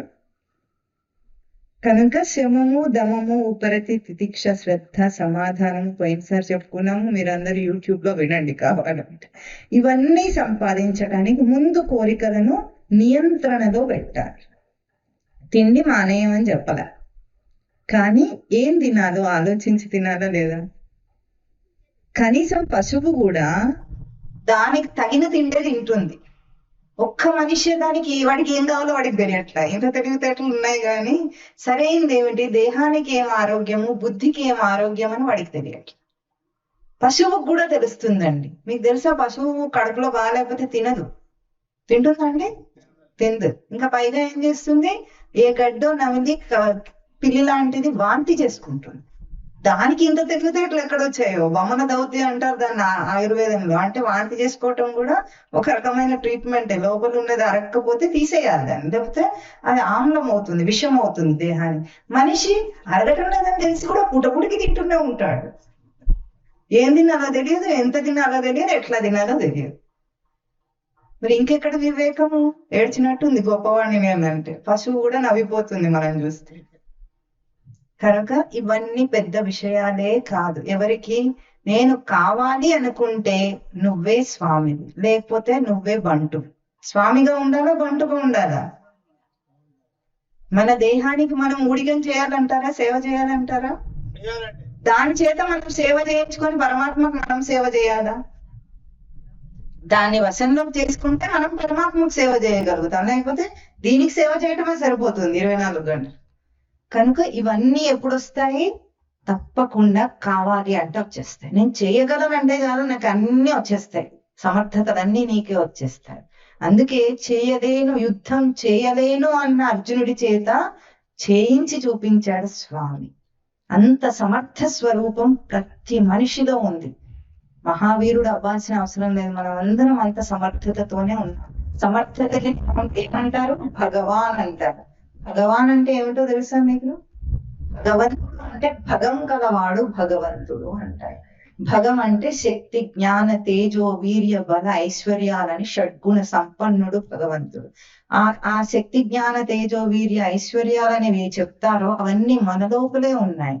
భగవద్గీత ఏం చేస్తుందంటే మన సామర్థ్యాన్ని తట్టి లేపుతుంది, అంటే తెలియని వాడికి తెలిసేటట్లు చేస్తుంది. మనందరికీ తెలుసు కదా, హనుమంతుడికి రామాయణంలో కథ ఉన్న ఎప్పుడు సన్నివేశం ఏమిటి? సీతాదేవిని వెతకడానికి వెళ్ళినప్పుడు హనుమంతుడు, జాంబవంతుడు, అంగదుడు వాళ్ళందరూ కూడా వెళ్తారు దక్షిణం వైపు. వెళ్ళినప్పుడు ఏమవుతుంది? హనుమంతుడికి గుర్తు లేదు తనలో ఉన్న శక్తి, శాపగ్రస్తుడైనందువల్ల. మనందరం కూడా శాపగ్రస్తుడమే, మన శక్తి మనకు గుర్తు లేదు. అప్పుడు ఏం చేశారు? జాంబవంతుడు గుర్తు చేసినంత మాత్రం చేతనే అప్పుడు ఎక్కడికైనా వెళ్ళి విద్య నేర్చుకొని వచ్చాడు హనుమంతుడు? లేదు. తన సమర్థత తనకు తెలిసింది అంతే. తెలిసినంత మాత్రం చేత ప్రయత్నం చేశాడు. రామకార్యం కోసము తన సమర్థతను బయటికి తెచ్చుకొని గుర్తు చేయటం మాత్రం. అట్లాగే గురువు మనకు గుర్తు చేస్తారు అంతే. నీ లోపలే ఉన్న సమర్థ స్వరూపాన్ని వెలికి తీస్తాడు. ప్రతి మనిషి సమర్థుడి. నేను చేతగాని వాడిని అన్నది లోకంలో చేతగాని వాళ్ళం కావచ్చు. ఇప్పుడు వడ్రంగి పని రాదనుకోండి, నన్ను తీసుకెళ్ళి వడ్రంగి పని చేయిస్తే నేను సమర్థమా చెప్పండి? ఎలక్ట్రీషియన్ పని, ప్లంబర్ పని చెప్తే నాకు వస్తుందా? రాదు. ఎవరికి? అందరికీ రాదు. ఆయా వృత్తి విద్య నేర్చుకున్న వాడికి మాత్రమే వస్తుంది. కానీ అధ్యాత్మ విద్యకు అందరూ సమర్థులే. ఇది వృత్తి విద్య లాంటిది కాదు. 20 ఏళ్ళు నేర్చుకోవాల్సిన అవసరం లేదు. ఈ క్షణాలు మనం అనుకుంటే మనలోని సమర్థత మనకు వస్తుంది. మన ఇంద్రియాలను మనం చైతన్యవంతం చేసుకోగలుగుతాం. ఇది షట్ సంపత్తి. తర్వాత ముముక్షుత్వం. ముముక్షుత్వం అంటే ముక్తి కావాలనే తీవ్రమైన కోరిక. పైపైకి అందరూ అంటారు కాబట్టి తీవ్రమైన కోరిక అన్నారు. మామూలుగా అందరికీ ముక్తి కావాలని ఉంటుంది. ఈ సంసారం నుండి ఎప్పుడు ముక్తి వస్తుందిరా దేవుడా అని అనుకుంటారు. ఎప్పుడు? భార్య కేకలేసినప్పుడు. వాళ్ళని అడిగితే భర్త కేకలేసినప్పుడు అంటారు. అంతేనా? అంటే మొత్తానికి ఒకరి మాట ఒకరు విననప్పుడు ముక్తి కావాలనిపిస్తుంది. వింటే ఇంకా అక్కర్లేదు ముక్తి. వింటే ఫాలో అవటం. అప్పుడు ముక్తికి ఇస్తే అక్కర్లేదు, పరమాత్మ అక్కర్లేదు, భక్తి వద్దు, ముక్తి వద్దు. అంటే అన్ని సవ్యంగా ఉంటే మనకు బుద్ధి ఎప్పుడు వంకరగానే ఉంటుంది. కాబట్టే మనకి ఎప్పుడు సవ్యంగా ఉండవు. ఎవరొక్కరి జీవితం అన్నా సవ్యంగా పూర్తి పర్ఫెక్ట్ అని అంటారు ఎవరన్నా? లేదు. ఎందుకు లేదంటారు? ఇట్లా బుద్ధులు వంకరగా ఉంటాయి, అన్ని సవ్యంగా ఉంటే తర్వాత చూద్దాం అంటాడు ముక్తిని. ఇప్పుడు ఏమంటాడు? రోజు రోజు గుర్తు చేసుకుంటాడు, పరమాత్మ నాకు ఎట్లా ముక్తి వస్తుంది, పరమాత్మ నాకు ఎట్లా ముక్తి వస్తుంది. ఆ మాట మన చేత అనిపించడం కోసమే కదా ఇట్లాంటివన్నీ పెట్టాడు స్వామి. ఏం చేస్తాడంటే మధ్య మధ్యలో పరీక్షలు. స్పీడ్ బ్రేకర్ పెడతాడా రోడ్డు మీద? ఎందుకు పెడతారండి? దాని పేరే స్పీడ్ బ్రేకర్. బ్రేక్ చేస్తుంది, వేగాన్ని తగ్గిస్తుంది. మనం కూడా కన్ను మిన్నుగా అనకుండా పరిగెత్తుతూ ఉంటే మధ్యలో స్పీడ్ బ్రేకర్, కష్టాలనే స్పీడ్ బ్రేకర్లు, ఇబ్బందులు అనే స్పీడ్ బ్రేకర్లు పెడితే కాస్త మనం ఆగి వేగాన్ని తగ్గించుకుని వెళ్తాం. వేగం తగ్గిన వెంటనే, ఏ మనస్సుకు వేగం తగ్గుతుందో వెంటనే అన్ని కనిపిస్తాయి. ఇప్పుడు మనం ఇక్కడ నడుస్తున్నాం అనుకోండి, నెమ్మదిగా నడుస్తుంటే చుట్టూ ఉన్నవన్నీ చూసుకుంటూ నడుస్తాం. పరిగెత్తే వాడు పక్కకు చూస్తాడా ఎప్పుడైనా? పక్కన ఏమున్నా సరే వాడికి ఏం కనిపించదు. మంచివైనా ఉండొచ్చు, చెడ్డవైనా ఉండొచ్చు, ఏమన్నా కావాల్సిన ఉండొచ్చు, అక్కర్లేని ఉండొచ్చు. పరిగెత్తుతుంటే కనిపించవు, నిదానంగా ఉంటే కనిపిస్తాయి. అంటే మనస్సు వేగంలో ఉన్నప్పుడు, కోరికలు తీవ్రంగా ఉన్నప్పుడు ఏది చుట్టూ ఉన్నది అర్థం కాదు వాడికి. అందుకే మనం ఏమంటాం, బాగా డబ్బు సంపాదిస్తూ ఉన్నవాడిని చూస్తే వాడి కన్ను మిన్ను కానటం లేదు అంటామా లేదా? అంటే వాడికి ఏం కనిపించటం లేదు, చుట్టుపక్కల ఎవడు కనిపించటం లేదు. ఎందుకు? వాడికి అదే సరిపోయింది, కొత్త పిచ్చగాడు పొద్దెరగడు అన్నట్టు అడుక్కోవటమే సరిపోయింది, కానీ వాడికి చుట్టుపక్కల ఏమీ స్పృహ లేకుండా ఉంది. అంటే బాగా అట్లా ఏ వేగంలో ఉన్నవాడైనా, కోరిక వేగంలో ఉన్నవాడికి ఏమీ కనిపించవు. అందుకే మనకు దేహం కూడా ఎట్లా డిజైన్ చేయబడింది, ఎట్లా రచించారంటే వేగం దానంతట అదే ఉడుగుతుంది. వయసు అయిపోతే ఏమవుతుందండి? అప్పుడు ఇక్కడికి వస్తారు. వయసులో ఉన్న వాళ్ళు వస్తారా చెప్పండి? రారండి. ఇప్పుడు ఇక్కడ ఎవరైనా 40 ఏళ్ళ లోపల ఉన్న వాళ్ళు ఉన్నారా? ఎంతమంది ఉన్నారు? ఉన్నారండి కొంతమంది. ఇక అమ్మాయి ఉంది, 2, ఇద్దరే, 3, 4. అది ఆవిడ ఎత్తింది. 80 ఏళ్ళు ఉన్నా కూడా చెయ్యెత్తేసింది. అంటే 40 ఏళ్ళు ఉందా? 40 ఏళ్ళ లోపల 5 అంటే ఈ ఊర్లో ఎంతమందికి 40 ఏళ్ల లోపల వాళ్ళు ఉండుంటారు? వాళ్ళెవరు రారు. ఎందుకు రారు? మనకి ఇప్పుడు ఎందుకండి భగవద్గీత అంట. వాళ్ళు వేగంతో ఉన్నారు అన్నమాట. మీకు అందరికీ కొంచెం వేగం తగ్గింది కాబట్టి ప్యాంప్లెట్ ఇస్తే చూసి రాగలిగారు. వాడికి ప్యాంప్లెట్ కనిపించదు, దాంట్లో రాసింది ఏది కనిపించదు. మనకు కాదని నిశ్చయం చేసుకున్నారు వాళ్ళు. ఆ వేదాంతము, అధ్యాత్మ విద్య అందరూ ఎవరెవరండి చెప్పుకునేది? రిటైర్ అయిన వాళ్ళు చెప్పుకుంటారు, కానీ మాకేం అవసరం, ఇప్పుడే ఇంకా ఏదో సాధించాలని పరిగెత్తుతున్నారు. కానీ ఆశ్చర్యం ఏమిటంటే ప్రతి ఇంట్లో తల్లిదండ్రి పరిగెత్తి అలసిపోయి ఉంటే చూస్తూ ఉంటారు కదా పిల్లలు. వాడేం సాధించలేదని తెలుస్తూనే ఉంటుంది కదా, మరి ఎందుకు వీళ్ళకి బుద్ధి రాదు? ఇది అన్నిటికంటే పెద్ద ఆశ్చర్యం కాదండి? అది ఆశ అన్నమాట. లోకంలో పెళ్లి చేసుకొని సుఖపడ్డవాడు ఎవరైనా ఉన్నాడా? ఎవరు లేడు. అది అందరికీ తెలిసిన ఓపెన్ సీక్రెట్. అంటే తెలిసిగా ఉన్న రహస్యం, అది అందరికీ తెలుసు సుఖం ఉండదు. కానీ మళ్ళీ కొత్తగా పెళ్లి చేసుకునేవాడు ఎట్లా చేసుకుంటాడు? ఏ ఆశతో చేసుకుంటాడు? అందరంటే సుఖంగా లేదు, నేను మాత్రం సుఖంగా ఉంటాను అనుకొని అంగరంగ వైభవంగా చేసుకుంటాడా లేదా? ఇంకా రాజాలాగా అలంకరించేసుకొని అన్ని చేసేసుకొని ఎంతో ఉత్సాహంగా చేసుకుంటాడు. చేసుకున్న అందరికీ ఏమైందో వాడికి తెలిసి కూడా చేసుకోడు. ఎందుకంటే నాకట్లా కాదు, ఎవరికన్నా అవుతుందేమో కానీ నాకట్లే కాదు. మా నాన్న మా అమ్మని తిట్టచ్చు, నేనెందుకు తిడతాను నా భార్యని అని అనుకుంటాడు. అంతేనా? మా అమ్మ మా నాన్న చెప్పిన మాట వినదు, కానీ నా భార్య నా మాట వింటుందనే ఊహించుకొని పెళ్లి చేసుకుంటాడు. అంటే కంటి ముందున్నది కూడా కనిపించినంత మాయలో, వేగంలో బ్రతుకుతున్నాం అన్నమాట మనకు. లేకపోతే వేదాంతం చెప్పే సత్యాలన్నీ కొత్తగా ఏముండవండి, అన్ని మీకు మీ చుట్టే ఉంటాయి. అన్ని మీకు తెలిసిన దాన్నే చూపిస్తుంది, ఎందుకంటే కడుపుకొని ఉన్నాం కదా మనము. అట్లాగనమాట. ఒకసారి ఏమైందంటే, 2 స్నేహితులు ఉన్నారట, 2 గుడివాళ్ళేనట. వాళ్ళిద్దరూ ఒక యాత్రకు బయలుదేరారు. పూర్వకాలం అంటే ఇట్లా ట్రైన్ ఎక్కగానే అక్కడ దిగరు కదా, నడుస్తూ వెళ్ళేవాడు. 2 గుడివాడు కాదండి, ఒకతను గుడ్డివాడు, ఒకతను కళ్ళు ఉన్నవాడు. అయితే వాళ్ళిద్దరికి స్నేహం కుదిరింది. గుడ్డివాడికి ఈ కళ్ళున్నవాడు చేయూతగా వెళ్తున్నాడు. గుడ్డివాడి దగ్గర ఒక కర్ర ఉండేది. వాళ్ళు ఇటు అంతా హిమాలయాల వైపు వెళ్తున్నారు అనమాట. బద్రీనారాయణము, కేదార్కు ఎక్కడికో వెళ్తుంటే ఏమైంది, రాత్రిపూట ఒక అడవి లాంటి ప్రదేశంలో ఆగి పడుకున్నారు. బాగా చల్లగా ఉంది, రాత్రంతా మంచు కురుస్తూ ఉంది. అయితే ఏమైంది, పొద్దున్నే 2 పక్కనే పడుకున్నారు. గుడ్డివాడి దగ్గర ఒక కర్ర ఉంటుంది కదా, చేతి కర్ర, వాడు పక్కనే పెట్టుకొని పడుకున్నాడు. అది కాస్త పక్కకి జరిగిపోయిందట, అంటే పక్క కాలుతో తన్నాడేమో, పోయింది. తర్వాత దాని స్థానంలో తెల్లారి లేచేటప్పటికి వాడి దగ్గరకు ఇంకో కర్ర ఉందట. అది వాడిది కాదు, కానీ ఇది కాస్త లావుగా బాగుందట. ఆ కర్ర లేచి గుడ్డివాడు ముందు లేచి ఇట్లా తడుముకొని తీసుకుని ఆ కర్ర తీసుకున్నాడు. ఏంటి కర్ర పోయినట్టుంది, కానీ ఈ కర్ర బాగానే ఉంది, ఇది లావుగా ఉంది, కొంచెం మెత్తగా సాఫ్ట్ గా కూడా ఉంది అనుకున్నాడట. అనుకుని ఏదైతేనేం పరమాత్మ నాకు మంచి కర్రనిచ్చాడు, పరమాత్మ దయ అనుకున్నాడట. అది తీసుకొని వాడు కాలకృత్యాలు తీర్చుకొని అన్ని చేసి అదే కర్రతో ఈ స్నేహితుడిని తట్టి లేపాడట. తట్టి లేపగానే వాడు చూసి ఒకటిసారి అదురుకున్నాడు. అదురుకున్నది ఇది పాము పాము అని అరుస్తున్నాడు వీడు. పాము మంచుకు బిగుసుకుపోయి కర్రలాగా అయ్యిందట.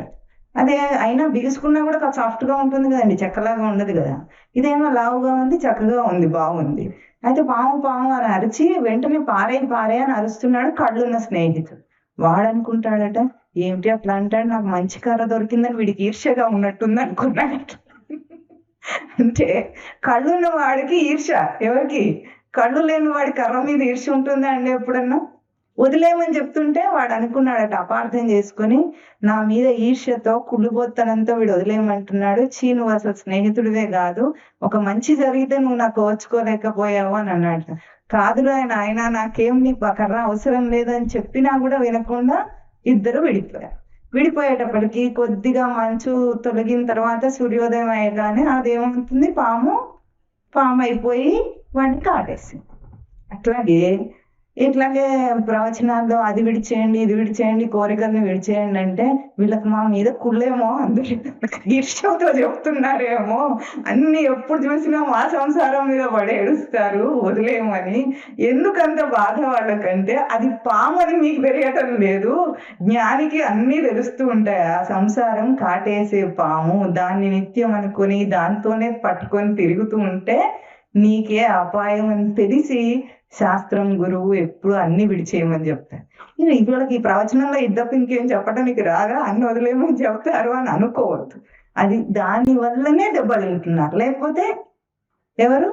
పరమాత్మ స్వరూపులు అందరూ. దాని వల్లనే భేదం కానీ వేరే ఏ భేదము లేదు. తెలియటం, తెలియకపోవటం, ఇంతే తేడా. ఆ తెలుసుకోవటం కోసమే ఎప్పుడైతే తీవ్రమైన కోరిక వస్తుందో తెలుసుకోవాలి ఎట్లాగైనా సరే అని, అప్పుడు కూర్చొని నేను భగవద్గీత తెరుస్తాడు. ఎవరైనా సరే చివరి దశ 90 ఏళ్ళు వచ్చి మరణశయ్య మీద ఉన్నవాడైనా సరే ఆ క్షణమైన జ్ఞానోదయం అయితే ఆ బుద్ధిని విడిచేస్తాడు, సంసారం మీద ఆసక్తిని విడిచేస్తాడు. ఆసక్తిని విడిచి కర్మ చేయమని చెప్తోంది భగవద్గీత. అయితే ఈ చేయటంలో తేడా ఉంటుంది. సరే చేయమన్నారు కదా చేసేస్తాను అంటాడు. ఇక్కడ ఇంకొక తేడా చూపిస్తుంది భగవద్గీత. త్రిగుణాలు అని అంటుంది. మనిషి కర్మ చేస్తాడట ఎప్పుడు. నహి కశ్చిత్ క్షణమపి జాతు తిష్టతి అకర్మకు కార్యతే హ్యవశః సర్వ ప్రకృతి జైర్గుణై. వాడి ప్రకృతికి తగ్గట్టు పనిచేస్తాడట. మనిషికి 3 రకాలైన గుణాలు ఉంటాయి, ప్రతి మనిషిలో కూడా ఉంటాయి. అవేమిటి అంటే సత్వ, రజస్, తమో గుణాలట. సత్వగుణము చెప్పండి, రజోగుణము, తమో గుణం. ఈ 3 గుణాల కలయికతోనే ప్రతి మనిషి ఉంటాడు. అయితే 3 ఉన్నా సరే ఆ కాంబినేషన్లు తేడాగా ఉండటం వల్ల అందరూ వేరే. ఇప్పుడు చూడండి, అందరూ సమానం అంటే ఎప్పుడైనా సమానం అవుతారా? అందరి ముక్కు ఏం చేస్తుంది? దాని పనితనం ఏమిటి? ముక్కుకు పనితనం ఏమిటండి? వాసన చూడటం, కాదు పీల్చడం, 2 ఉన్నాయి, అవునా? అట్లే అందరి కంటికి పనితనం ఏమిటి? చూపు, అంతేనా? అందరి చెవులకు పనితనం ఏమిటి?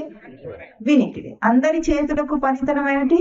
చేతికి పట్టు విడుపు ఉంది కాబట్టి ఎవరైనా పట్టుకోగలరు, విడవగలరు. అందరి కాళ్ళ పనితనం ఏమిటి? నడక. అట్లా అంటే దేహం అందరిది సమానంగా ఉందా లేదా? మరి అందరిది సమానంగా ఉంటే చూసే వాళ్ళందరి చూపులు ఒకలాగా ఉన్నాయా? వినేవాళ్ళ వినికిడి అంతా ఒకలాగా ఉందా? వాసన చూసేవాడి వాసన ఒకలాగా ఉందా?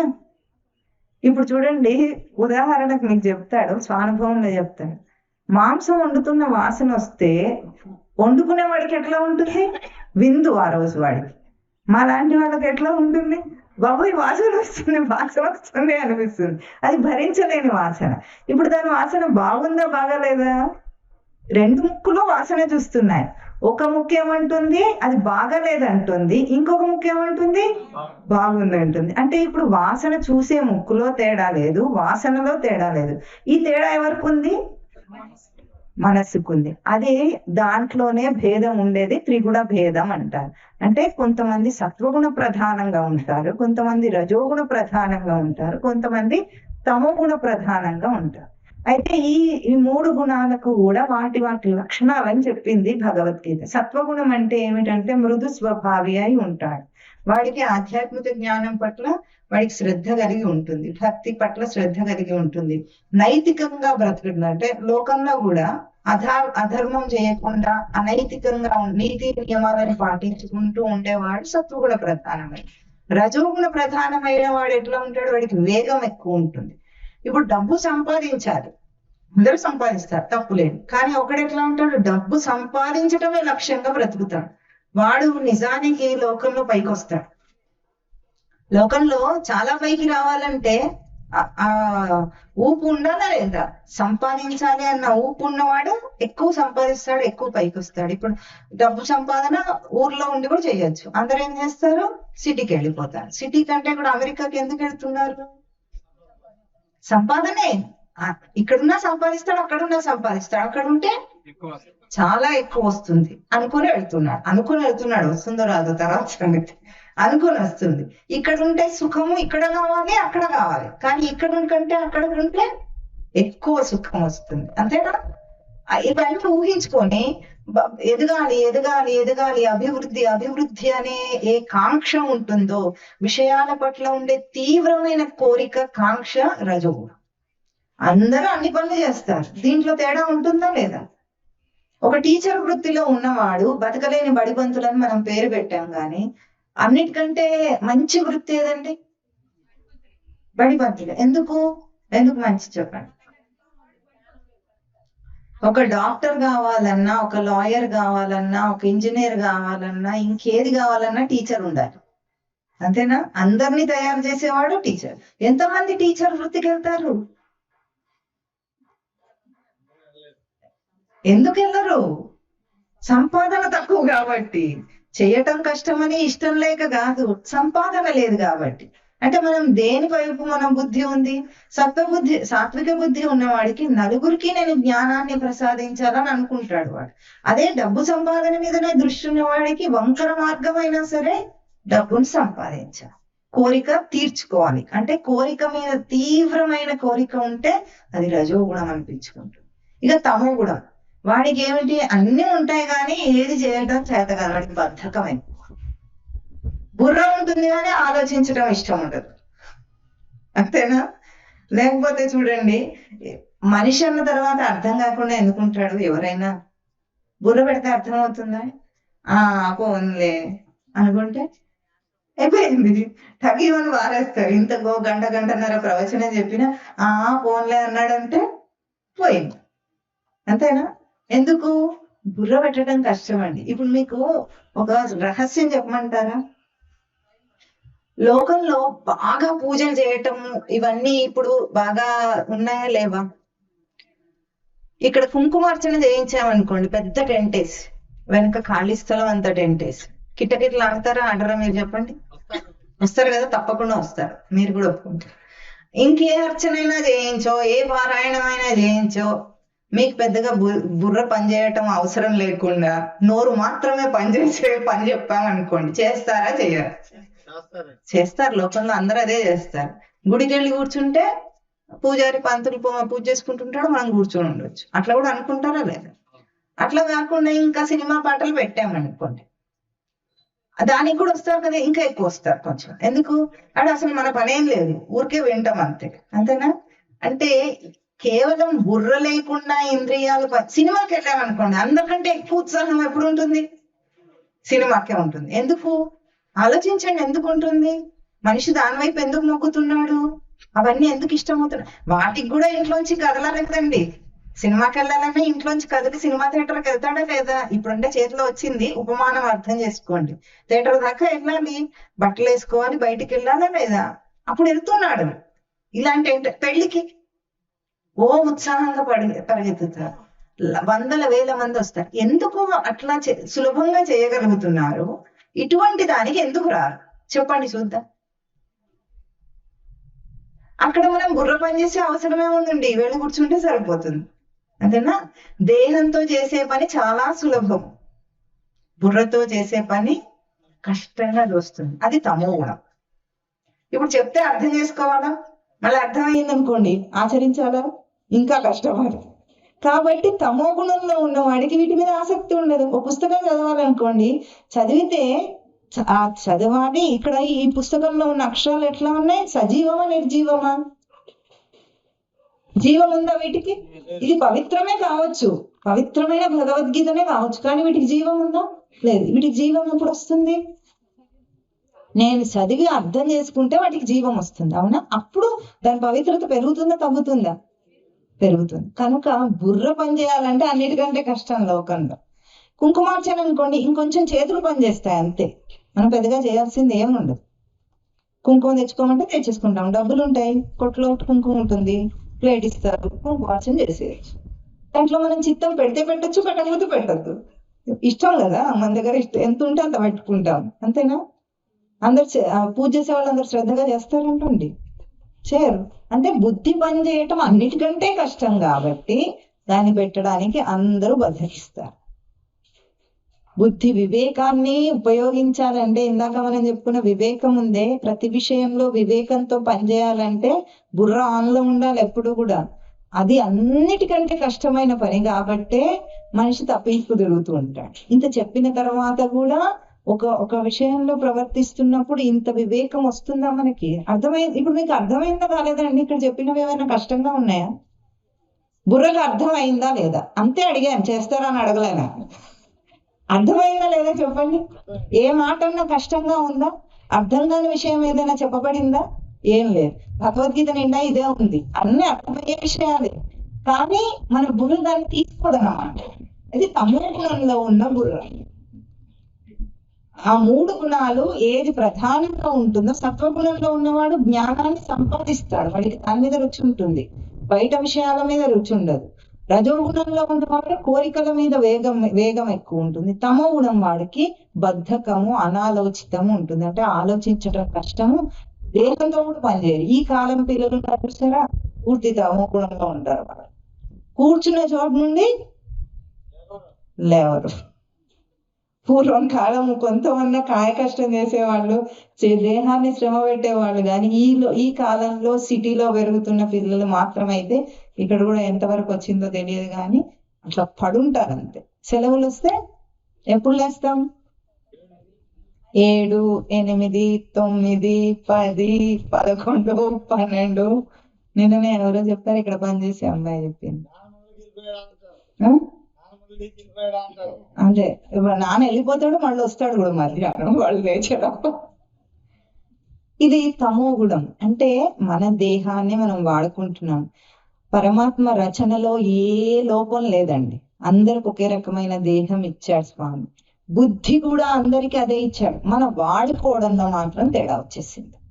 ఈ వాడుకోవడం తేడాలోనే ఈ 3 గుణాలు ఉన్నాయి కాబట్టి మనిషిని ఈ 3 గుణాలను అతిక్రమించు, దాటేయమని చెప్తుంది భగవద్గీత. ఉన్నాయి కదా, నేను ఇట్లాగే పుట్టాను, ఇట్లాగే చచ్చిపోతాను అనొద్దు. స్కూల్లో చేరిన విద్యార్థి చేరేటప్పుడు ఎట్లా ఉంటాడంటే, 1వ తరగతిలో చేరేటప్పుడు వాడికి తెలివి ఉంటుందా? ఉండదా? ఉండదు కదా. 10వ తరగతిలో బయటికి వచ్చేటప్పుడు ఎన్నో నేర్చేసుకున్నాడు కదా, వాడు ఎన్నో పాఠాలు నేర్చుకున్నాడు. నేను చేరినప్పుడు ఎట్లా ఉన్నాను, బయటికి వచ్చేటప్పుడు అట్లాగే ఉంటాను అంటాడు ఎవడన్నా?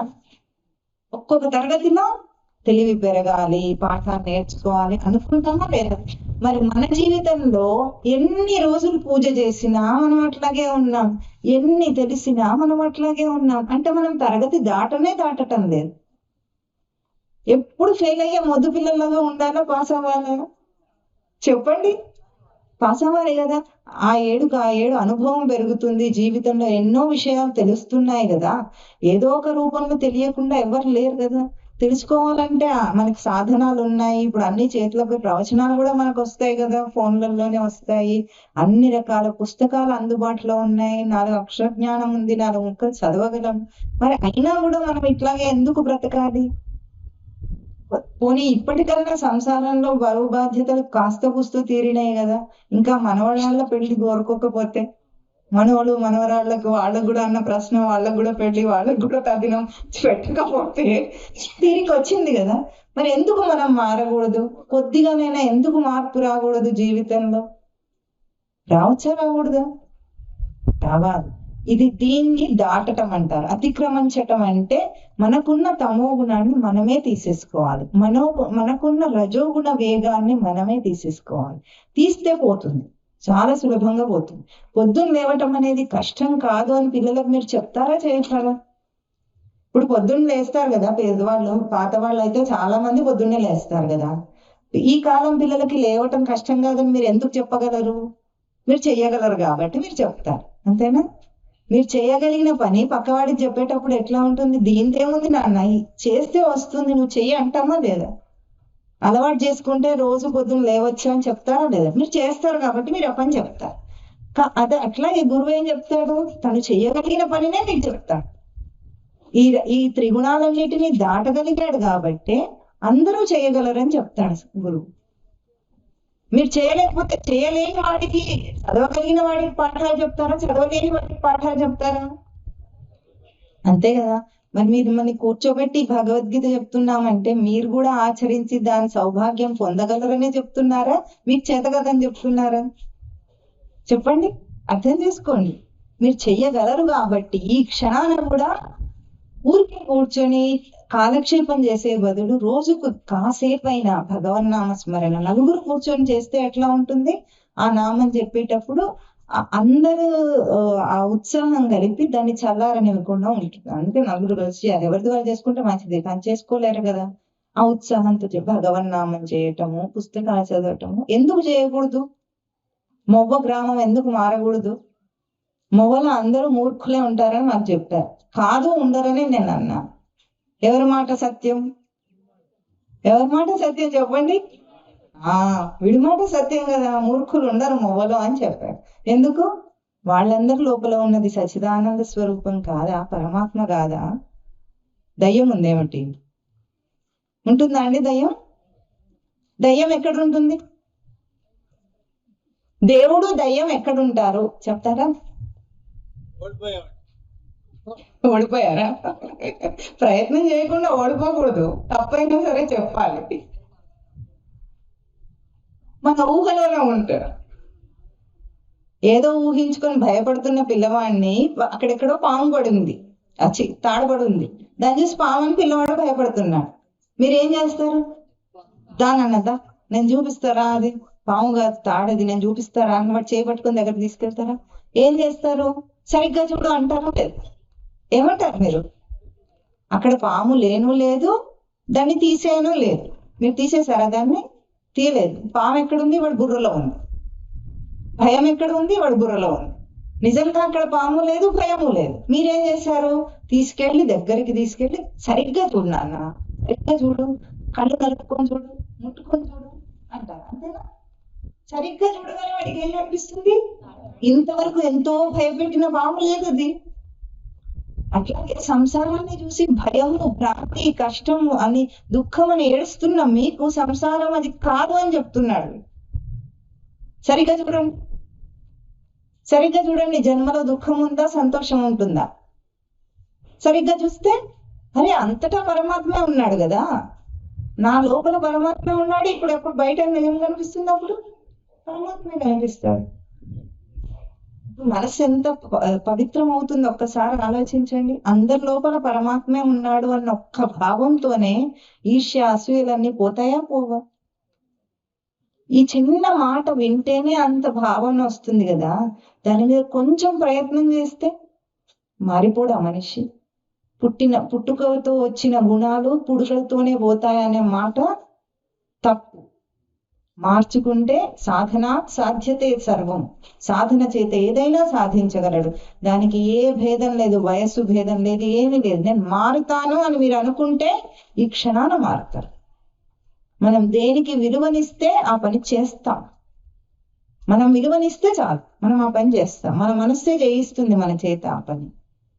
కనుక మానవ జన్మనెత్తింది బయట విషయాల్లో పడి కొట్టుకొని దుఃఖాలను, కష్టాలను, ఈర్ష్య, ద్వేషాలను ఇవి అనుభవించటానికి కానే కాదు. వృత్తి వ్యాపార ధర్మాల్లో మునిగి తేలటానికి కానే కాదు. అందరం కూడా దేనికోసం వచ్చాము? ముక్తి కోసం దేహం తెచ్చుకున్నాం. దేనికోసం తెచ్చుకున్నాం? ముక్తి కోసం దేహం తెచ్చుకున్నాం.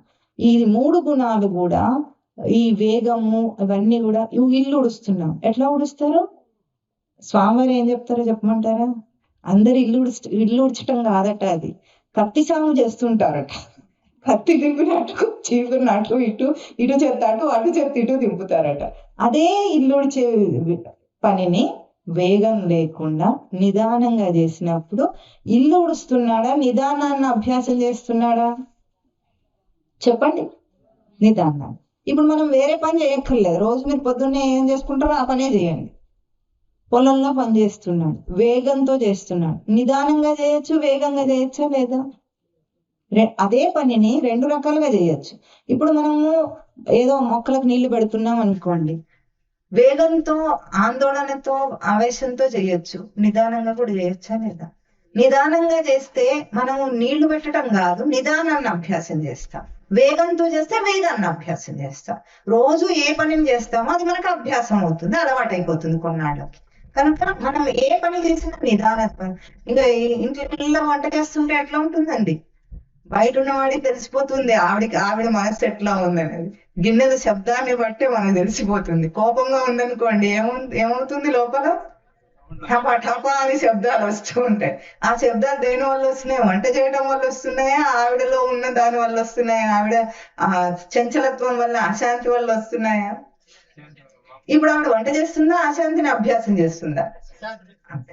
మనం చేసే ప్రతి కర్మలో మనం పని చేయట్లేదట, త్రిగుణాలను అభ్యాసం చేస్తున్నాము. ఆ త్రిగుణాలను తీసేసేటట్టుగా అభ్యాసం చేయమంటున్నారు అంతే. ఎవరికి నేను మారాలి అని ఉంటుందో ఏ సంబంధం లేకుండా నిదానపడండి, వేగాన్ని తగ్గించండి. అదే పని మనశ్శాంతిగా చేయండి. మీరు అనుకుంటారు నిదానంగా చేస్తే పనులు ఎట్లా అవుతాయండి, తొందరగా చేయకపోతే అనుకుంటారు కదా. నిదానంగా చేస్తే ఎక్కువ తొందరగా అవుతాయి. ఆవేశపడి ఆందోళనలు చేస్తే గందరగోళం అవుతుంది. అంతేనా? ఇది చేసి చూస్తే అర్థమవుతుందండి. చిన్న చిన్న పనుల్లో మారచ్చు. నడకలో బయట ఎవరో నడిచొచ్చి గేటు మూస్తే ఎవరొచ్చారో చెప్పేస్తుంది అమ్మ. ఎట్లా చెప్తుంది? ధడేరుమని గేటు మూసి వస్తాడు వాడు. ఎవరు వస్తారట్లా? చిన్నవాడైతే ధడేరుమని మూస్తాడు, పెద్దవాడైతే మామూలుగా వస్తాడు. లోపల నమ్మకం తెలిసిపోయింది, చూడకుండానే తెలిసిపోయింది. ఎట్లా తెలిసింది? గుణం కనిపించింది. అంతేనా? గుణం కనిపిస్తుందా, పని కనిపిస్తుందా? మనకు గుణం కనిపిస్తుంది. కనుక ఈ త్రిగుణాలు అనేవి మన నిత్య రోజు చేసే పనుల్లోనే చూసుకొని మార్చుకోవాలి. ఎవరు ఎట్లా ఉన్నారో చూసుకొని మార్చుకోవాలి. దీన్నే సాధన అంటారు. సాధన అంటే మనం ఏమో సాధించటం లేదు, ఏం చేస్తున్నాము? మన పని తీరుని మార్చుకుంటున్నాం. ఏం ఆలోచించకుండా చేసాము ఇన్ని రోజులు అనుకోండి. ఇప్పుడు తెలివితో ఆలోచించి చేయాలి. ఆలోచించకుండా ఎందుకు చేయాలి? మనం స్నానం చేసినా సరే తెలివితో, చైతన్యంతో చేయాలి. మామూలుగా స్నానం ఎట్లా చేస్తారండి? చేతులకు అలవాటు అయిపోయిందా లేదా? సబ్బు తీసుకోవటం, రుద్దుకోవటం. ఎక్కడెట్లా రుద్దాలో దానికి రోజు తెలుసు బాగా.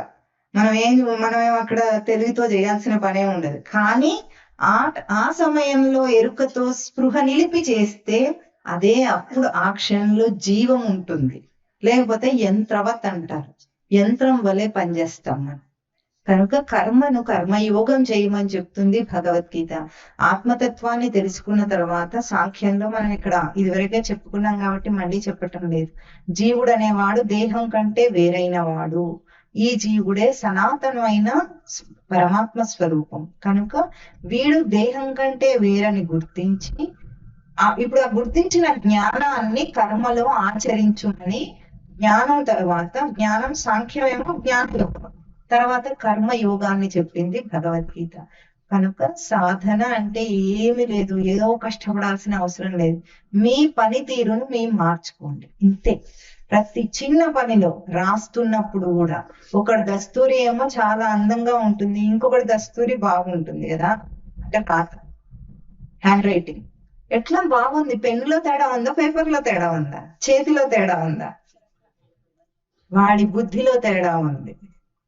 బుద్ధి నిలిపితే అక్షరం నిటారుగా నిలబడుతుంది, బుద్ధి నిలవకపోతే పడిపోతుంది. ఇంతే. పెన్ అదే, పేపర్ అదే. అట్లా ప్రతి పనిలో తేడా ఉంటుంది. వీటిని గుర్తించమని త్రిగుణాత్మక ప్రవృత్తి అంటారు. దీన్ని దాటమని చెప్తున్నాడు స్వామి. కనుక కర్మ ఆచరించేటప్పుడు కొంచెం స్పృహలో ఉండి, ఎట్లా ఉండాలండి? ఎంత స్పృహలో ఉండాలి? కొంచెం, ఇంతే. ఆ కాస్త స్పృహలో ఉన్నారనుకోండి, సంసారమే సన్యాసం అవుతుంది. సతి నితరామాస్తే ఇది సన్యాస అంటే ఉనికిని నిలిపి పని చేయటమే సన్యాసం. సన్యాసం అంటే ఎర్రబడ కట్టుకోవటం కాదు, అది పైకి. లోపల ఏమిటి, ఎరుకతో పనిచేస్తే సన్యాసం. కనుక మనిషి కర్మ నుండి బంధముక్తుడవ్వటమే భగవద్గీత చెప్పే తత్వం, బోధ. అప్పుడే మనిషి అమృత స్వరూపుడు అవుతాడు. మనం అందరం కూడా అమృత స్వరూపం. అమృత స్వరూపం అంటే అమృతం అంటే మరణం లేనిది అమృతం అంతే. మృతం అమృతం, మృతం కానిది అమృతం. మనమందరం మరణం ఉన్నవాళ్ళమా మరణం లేని వాళ్ళమా? ఉన్నవాళ్ళమా? ఇంతసేపు అయిన తర్వాత మీకు మరణం ఉన్నవాళ్ళమని అర్థమైందా? దేహానికి మరణం ఉంది, మీరు దేహం కాదు. నేను ఆత్మని. ఆత్మ అంటే అదెవరో కాదు. ఆత్మకు మరణం లేదంటే మనమేమనుకుంటామంటే నేను చచ్చిపోతే ఆత్మ బతుకుంటుంది అనుకుంటాడు. కాదు, నువ్వే ఆత్మవి. దేహమే నువ్వు కాదు, అది పోతుంది, అది పంచమహాభూతాల్లో కలుస్తుంది. నువ్వెవరు? అది ఆ గుర్తింపును మారుస్తారు. ఐడెంటిటీ కార్డులో ఫలానా పిచ్చయ్య శాస్త్రం రాసుకుంటారు కదా, ఆ పిచ్చయ్య నువ్వు కాదు, నువ్వెవరు? ఆత్మస్వరూపం. ఆధార్ కార్డులో ఉన్నదంతా అబద్ధం. ఏమిటది చెప్పండి. ఆధార్ కార్డులో మీ గుర్తింపు ఉందా? మీరు ఫలానా కుటుంబము, మీ తండ్రి గారి పేరు, మీ పేరు, మీ ఇంకేమని రాస్తారండి అందులో? అంతేనా? మీ పాన్ కార్డ్ నెంబర్లు అవేవో రాస్తారు, అన్ని అబద్ధాలు. మీరు అది కాదు. భగవద్గీత ఏం చేస్తుంది? వేరే ఆధార్ కార్డు ఇస్తుంది మీకు. ఇది నువ్వు కాదు నాయన, నువ్వు జీవుడివి, జీవుడికి మరణం లేని జీవుడివి నువ్వు అని వేరే ఆధార్ కార్డు ఇస్తుంది. మీకు ఆ ఆధార్ కార్డు కావాలా వద్దా? అది శ్రీకృష్ణానంద మఠంలో ఇస్తారు, కావాలని ఎవరికైనా. అంతే. ఆ ఆధార్ కార్డు ఈ లోకంలో పనిచేయదు. మరి ఈ లోకంలో మీకు ఏం రావు దాంతో. మీరు దేహం విడిచిన తర్వాత ఈ ఆధార్ కార్డు ఉందంటే చాలు, మీకు ముక్తి గ్యారంటీ అంటాడు. యమధర్మరాజు కూడా దగ్గరికి రాడట. మా పరమస్వామి వారు చెప్పేవారు, ఎవరైనా సప్తమాధ్యాయం చదువుతుంటే యముడు వస్తే వాడి దగ్గరికి ఎందుకు వెళ్ళావరా నువ్వు, పొరపాటున వాడు భగవద్గీత చదువుతున్నాడు, వెనక్కి రా అంటాడట. కావాలా అందరికీ ఆధార్ కార్డు? చెప్పండి, కావాలేనా? మంచివాడు మీరు. అందుకే ఇప్పుడు ఏం చేస్తారు, ఒక్కసారి నామని చెప్పి మనం మళ్ళీ ఒక 5 నిమిషాలు ధ్యానం చేసి మహాప్రసాదం తీసుకుందాం. చెప్పండి. న అసతో విద్యతే భావః, న అభావో విద్యతే సతః, ఉభయోరపి దృష్టోంతస్తు అనయోస్ తత్వదర్శిభిః సర్వధర్మాన్ పరిత్యజ్య మామేకం శరణం వ్రజ, అహం త్వాం సర్వపాపేభ్యః మోక్షయిష్యామి మా శుచః. మా శుచః అంటే ఏమిటో తెలుసా మీకు? ఏడవకు అంటున్నాడు స్వామి. అన్ని ధర్మాలను వదిలిపెట్టి నన్నొక్కడిని ఆశ్రయిస్తే నీ దుఃఖాలన్నింటినీ నేను పోగొడతా, ఏడవకు అర్జున అంటున్నాడు. ముందు ఏడ్చాడు కదా అర్జునుడు, చివరికి శ్లోకం ఇది చెప్తున్నాడు స్వామి, ఇంకేడవ అక్కర్లేదు, నేను చూసుకుంటా, నన్ను ఆశ్రయించు అంటున్నాడు. ఒక్క పని చేస్తే చాలు, నేనే చూసుకుంటా. ఓం గీతామృత మహోదధయే నమః. ఓం గీతామృత ఆస్వాద ఆనందాయ నమః. ఓం తత్ సత్. ఇప్పుడు నేను ఓం తత్ సత్ అన్న తర్వాత మీరు అనాలి. ఓం తత్ సత్.